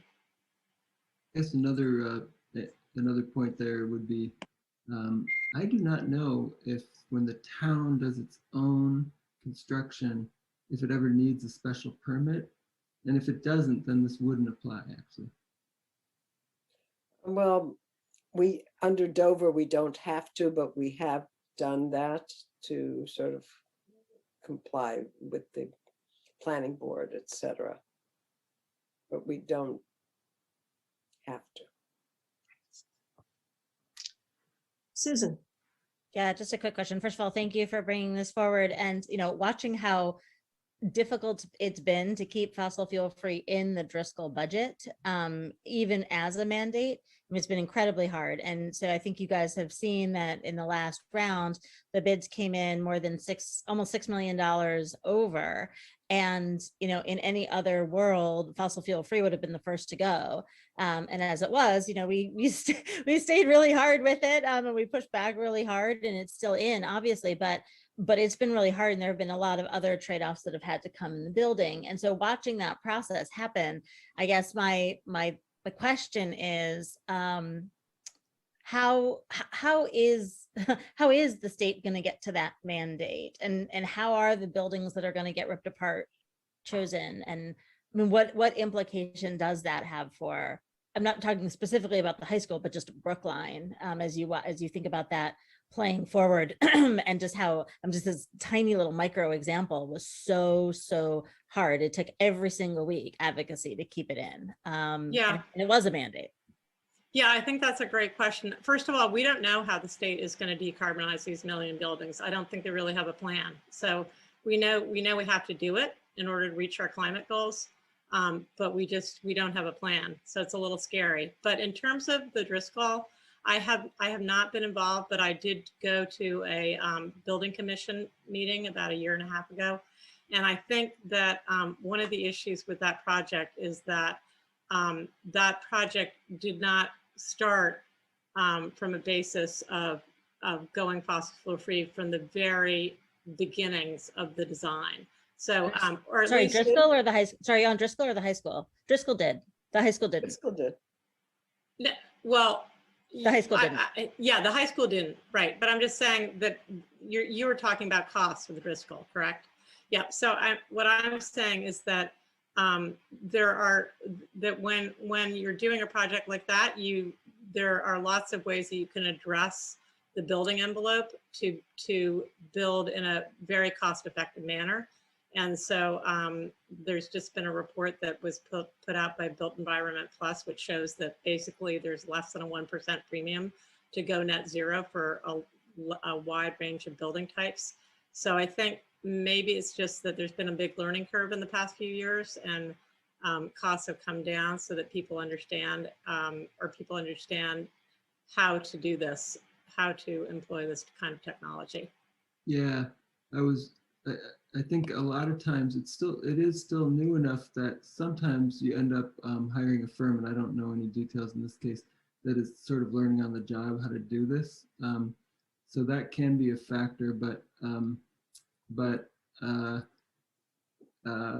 the overall, what the studies have shown is that the cost it's pretty cost neutral. You know, oftentimes less expensive and occasionally more expensive to go fossil fuel free. So it's probably worth, sort of having this as a conversation, not here and now, but either with the project team or the building commission, because that's not really been the trajectory of the last number of months, about what we're hearing about geothermal, about what we're hearing about a number of pieces. So it's probably worth following up on that. It was designed as fossil fuel from the beginning with geothermal wells, and the wells had to come out, although it is still fossil fuel free, but it is worth really thinking through if there are things that could have or should have been done differently, because we're about to start Pierce. And so it would be really good to do that sooner rather than later, because the team did seem to have experience having done fossil fuel free buildings in the past. So I think it's just good to kind of keep learning. Interesting. Yeah, Andy? Yeah, I mean, Susan just mentioned Pierce. I was wanting to ask Helen, I mean, do you think it would be appropriate if we're going to have a statement that mentions Driscoll to also lay down some kind of marker about our intentions for Pierce? It seems to me the school committee has said in the past that our schools should be fossil fuel free. That doesn't mean that it'll be geothermal or solar panels or wind or something like that. It's just that it would be an all electric building. And my sense is that the town has said that the town buildings will be. No, am I wrong? I don't think they've said it officially. I think a lot of people are assuming that, and it's been talked about, but I don't know that there's any official. Well, maybe, yeah, okay. So perhaps it's worth mentioning Pierce. I think we have to be careful with Pierce because of what a complicated building it is right now, to sort of not commit anything at this moment. However, I certainly would be my goal. I thought town meeting passed a resolution. Was that it? Maybe somebody can correct me, or we can look it up. But I thought town meeting passed a resolution on the schools to go fossil fuel free. And actually, interestingly enough, throughout the state, the first way a lot of towns are moving to all electric is through their schools. It's become a really big movement. MSBA, I mean, that's the other piece. MSBA is participating with us, and I think they require it to be fossil fuel free, but I may be wrong. I mean, the statement says, or you get more points for it, one of the two. yeah, I mean, the statement says school building projects. It says including Driscoll, but it does include new projects. The statement. Just suggesting that we be explicit about it, since that's the next one. You could do that. We could. Just my one hesitation on that is we don't actually know specifically what the Pierce plan is. So even though as a town, it appears we're committed to that, until we actually have it, I'm just a little uncomfortable putting it in, but I understand your point as well. So I could go either way on it. It was easy to do it with Driscoll, where we were building a brand new building. But even if it's hard, it's going to probably be done at Pierce. Yeah, we weren't building a brand new building when we said yes that we were going to do it at Driscoll. Just as a reminder, this really was baked in from the beginning. I mean, I'm not trying to put up roadblocks. It's certainly something that I would want for us to do. I'm just concerned because of all the complications with Pierce, but Well, we're saying we want to include Pierce. I can't imagine it's not going to, right? So should I add, the school committee has supported fossil fuel-free construction for school use and school building projects, including the new Driscoll School and plans for the Pierce School, for the Pierce School project? Can I just ask a question? So I think there are different ideas in mind for the Pierce, just to be explicit. Some of them, there are some ideas of new buildings or new wings, but a lot of it is renovation of what's there. And I think if I'm understanding Helen and David, your questions, which is it's a little bit hard to know without understanding what that is, if it means that we're going to be retrofitting the entire, if it commits us to retrofitting the entire building, or if it commits us to doing what it commits us to doing, I guess, relative to what would be done for the other pieces that are already envisioned. So I think that's that magnitude. Is that what we're talking about? Yes, we don't really know yet if it's a renovation or a new building or how expansive the renovation will be. That's still very much up in the air.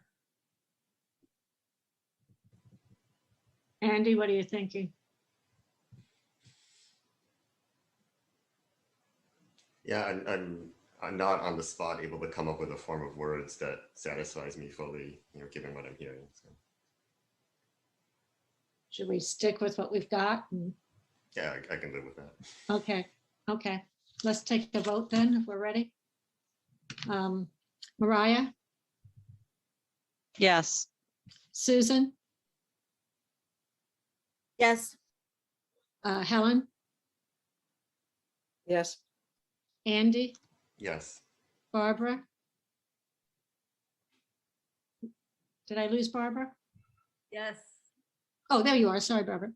Jennifer, Yes. Dimitri, Yes. David, Yes. and I vote yes as well. Okay, thank you very much, Jesse and Lisa. Thanks so much for having us. Really appreciate it. And be happy to talk another time if you guys have more questions about this issue. Yeah, Thanks a sounds lot. like it would be good. Thank you. David, again, thank you for preparing these statements in advance. It really helps us move along, so I appreciate it. We are now ready, I believe, to go into our subcommittee and liaison reports. So we're moving along. We're a little behind, but not bad. So who has a report to give? David. So this past Monday, April 12th, the policy subcommittee convened a discussion on school resource officers in the school buildings. We had a lot of participants. There were over 20 panelists who attended. Incoming superintendent, Dr. Guillory, was present. I believe all of our school resource officers were present. Sergeant Hatchett was present. Bernard Green, chair of the select board, was present. Dr. Fernandez, who has been chairing one of the police reform committees, was also present, as well as Malcolm Cawthorn and members of his committee on reimagining the police. We had a very robust discussion. A lot of perspectives were offered. It was more of an introductory discussion so that everyone could be heard. We had participation from a student as well as members of the public. So I feel comfortable that we had a good beginning in terms of at least being able to lay out the broad points and perspectives. We're going to continue to have additional discussions around this. A date has not yet been selected for that, but this was just the start, and there will be further meetings. Thank you very much, David. You did cover a lot of ground on that meeting, so thank you. Who else has a report? Helen and Barbara and Susan. Helen, go ahead. Yeah, so we had a capital subcommittee meeting on Wednesday, and just had a report out by Matt of the costs incurred this year for the pandemic related costs. And I'm pretty sure he shared that with the full school committee. I'm not going to go over it now. But it was approximately $1,959,000 to reopen the schools, including the ventilation, the PPE, And 1.58 million of those were from CVRF grant funds. I'm sorry. So, but if people are interested, I can make sure that this summary, I think it's up under the capital subcommittee, or will be in the minutes of the capital subcommittee. We also had a robust discussion about long-range planning for capital. We went over the long-range plan that had been put together in 2019. There were some suggestions from capital subcommittee members, Mariah and Andy, talking about how we want to go forward with the new capital plan for the schools. We discussed, what that might look like, and decided that this summer might be a good opportunity to really delve into that and have a better knowledge of our costs and our needs. So I think that basically, it's sort of a high level, but that's basically was our discussion. In addition, Driscoll, I don't know, Susan, if you want to catch the committee up a little bit more on where we are with Driscoll. The short version is that it was significantly over budget, roughly 5.7 million over. A lot of value engineering was done, which I mentioned in the last meeting, and I won't go through again, but essentially we tried to create about $1.5 million cushion over and above that 5.7, just in case market conditions continue to be problematic. So the artist drawings, the architect's drawings are due tomorrow. It's expected to go out for bid next week, sorry. And then we're supposed to get bids back by May 15th. And we are still sort of on track for to try to put shovels in the ground at the end of June, and then sort of for a September 1 opening. So that all hasn't gotten pushed back. What's gotten very compressed is the end of that. On the positive side, I think everyone's on the Driscoll community that is sort of in the conversation is pretty happy to have the field through the middle of June, especially because graduation is coming up, and usually the Driscoll graduation is in the black box, which if you've ever been there fits about 3.5 mice, not an entire 8th grade class and all their parents. So I think people are pretty excited about that prospect. But it's ongoing, and for the most part, I would say the changes were cosmetic. There were a few things that we had to give up, but I do think that keeping the fossil fuel free thing was unfortunately a bigger fight than not fight as in like people wanted it out, but just how much else we had to do to keep that in. I think I just want to make sure that wasn't underestimated. But other than that, it's sort of still swimming along.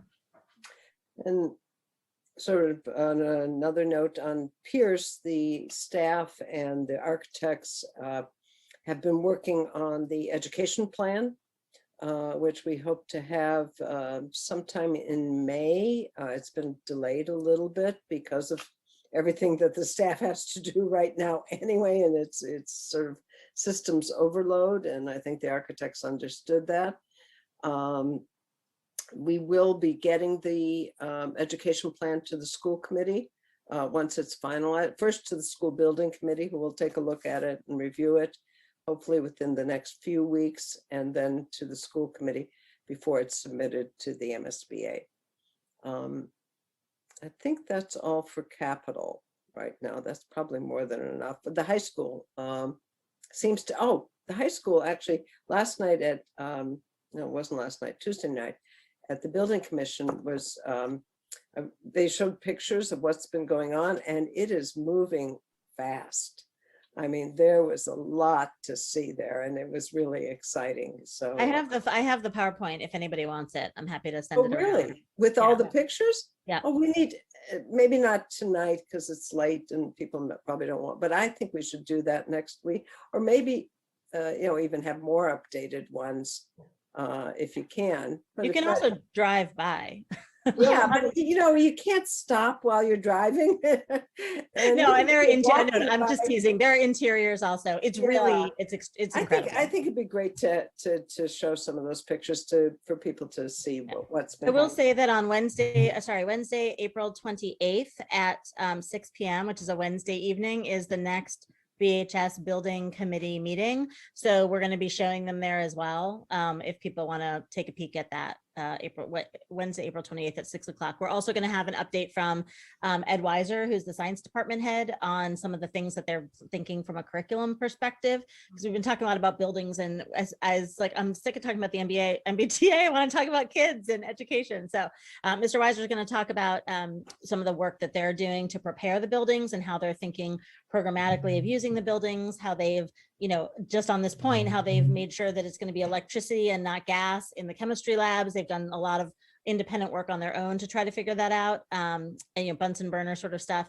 how they're doing sourcing from a diverse set of minority women-owned businesses. So there's a lot of really interesting stuff, hopefully, that we're going to be able to bring in addition to all of the, you know, steel and MBTA sorts of things that we always talk about. But that's great. But, you know, it seems to me that that sort of educational stuff would be great to present here at school committee, you know? Sure. Sure, we could go till 11. Sure. Whatever.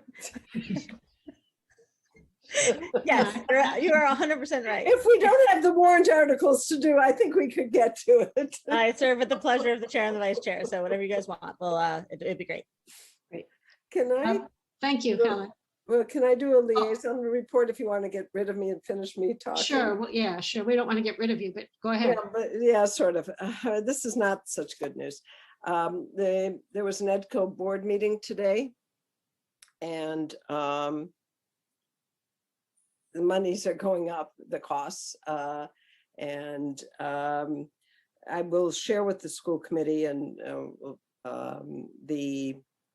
some of the the increases and the spreadsheets from EDCO. But the bottom line is that there'll be an increase in cost even for this year for us, the assessment, and an assessment for next year. This year, meaning like FY21 this year? Yes, that's what, yeah. I was going to give you a call actually ahead of time. I should have. I'm sorry about that, Mariah. You need to call Mary Ellen. Yeah, well, that too. I'm going to, in the documents, it has all that. But anyways, that's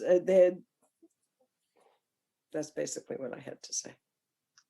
Thank you, Helen. That's not good news. No, it isn't. No. Not good news. Barbara, you're up next. Okay, just a couple of short things. I went to the BEF meeting the other night. They were all very excited about the Caverly Award and the number of awards they had given out for teachers to do things over the summer. And I don't think they have decided what they're going to do actually about giving the Caverly Award out. Clearly, they're not going to be doing what they did before, but people were just very happy to be together and looking forward to the work next year when things are more back to normal. The other thing I wanted to report is that I had a conversation with Keith Lazama about the school resource officers, and he very much supported the work that they were doing. He thought they were doing very good work with many pupils. And he was very clear that the office needed to be moved. That's one of the big issues. The office was put inadvertently down in the area where Medco had most of their offices, and it needs to be in a place in the building so that it does not get, it isn't assumed that it's there because of one ethnic group in particular. But he said that he felt that they needed to speak and work a little more widely, but he would not recommend cutting the school resource officers out of out of the school, moving the school resource officers out of the schools. Thank you, Barbara. Who else wants to report? Jennifer? I just wanted to report out on the curriculum subcommittee meeting. We had a meeting on Monday, April 12th. We had a summer school update and we talked about a no-cost enrichment summer school program. It'll be offered for 4 weeks this summer. There'll be two 2-week sessions. Each 2-week will have session will have an interdisciplinary project that they'll be working on, which is super exciting for me and hopefully for the students. There'll be an incoming 1-2 cluster, a 3-5, and an incoming 6-8. So we'll be able to offer it for our incoming 1st through 8th graders. Each of those bands will have a different project for each grade level band and for each of the 2-week sessions. And they'll also be working on community building. The district sent out an April interest survey. They had 500 interest survey for this summer programming, 593 responses, which is really high. And so exciting, but also that requires a lot of planning. It was interest-based and not commitment-based. There was interest across all 8 schools and across the grades. 53% of the people who were interested, more than half of those, 53%, were interested in the 4 weeks, and about 27% were interested in the first 2 weeks of July, and another 21% in the second 2 weeks. They're working with partners to talk about full day options and also looking for transportation for students in our METCO program. And then we also had a report on COVID compensatory services. They are underway. The majority of them are anticipated to be completed by the end of the school year, and the remaining services are planned to take place over the summer. And we also talked about extended school year, summer programs for special education, and we talked about the dates and times and the focus of various different programs. And there's some detail that can be provided if anyone's interested. And Casey Miller came and presented along with some of the staff from this special education department. And our next meeting is Tuesday, April 27th from 4 to 5:30. We'll be talking about more work on the essential curriculum and also looking at our child study teams. Any questions?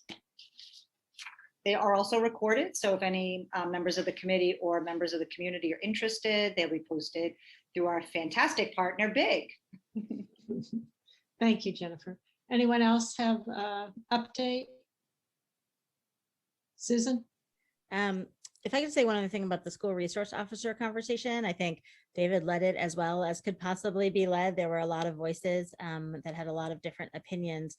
It just struck me in retrospect that it really was more than a policy conversation about school resource officers.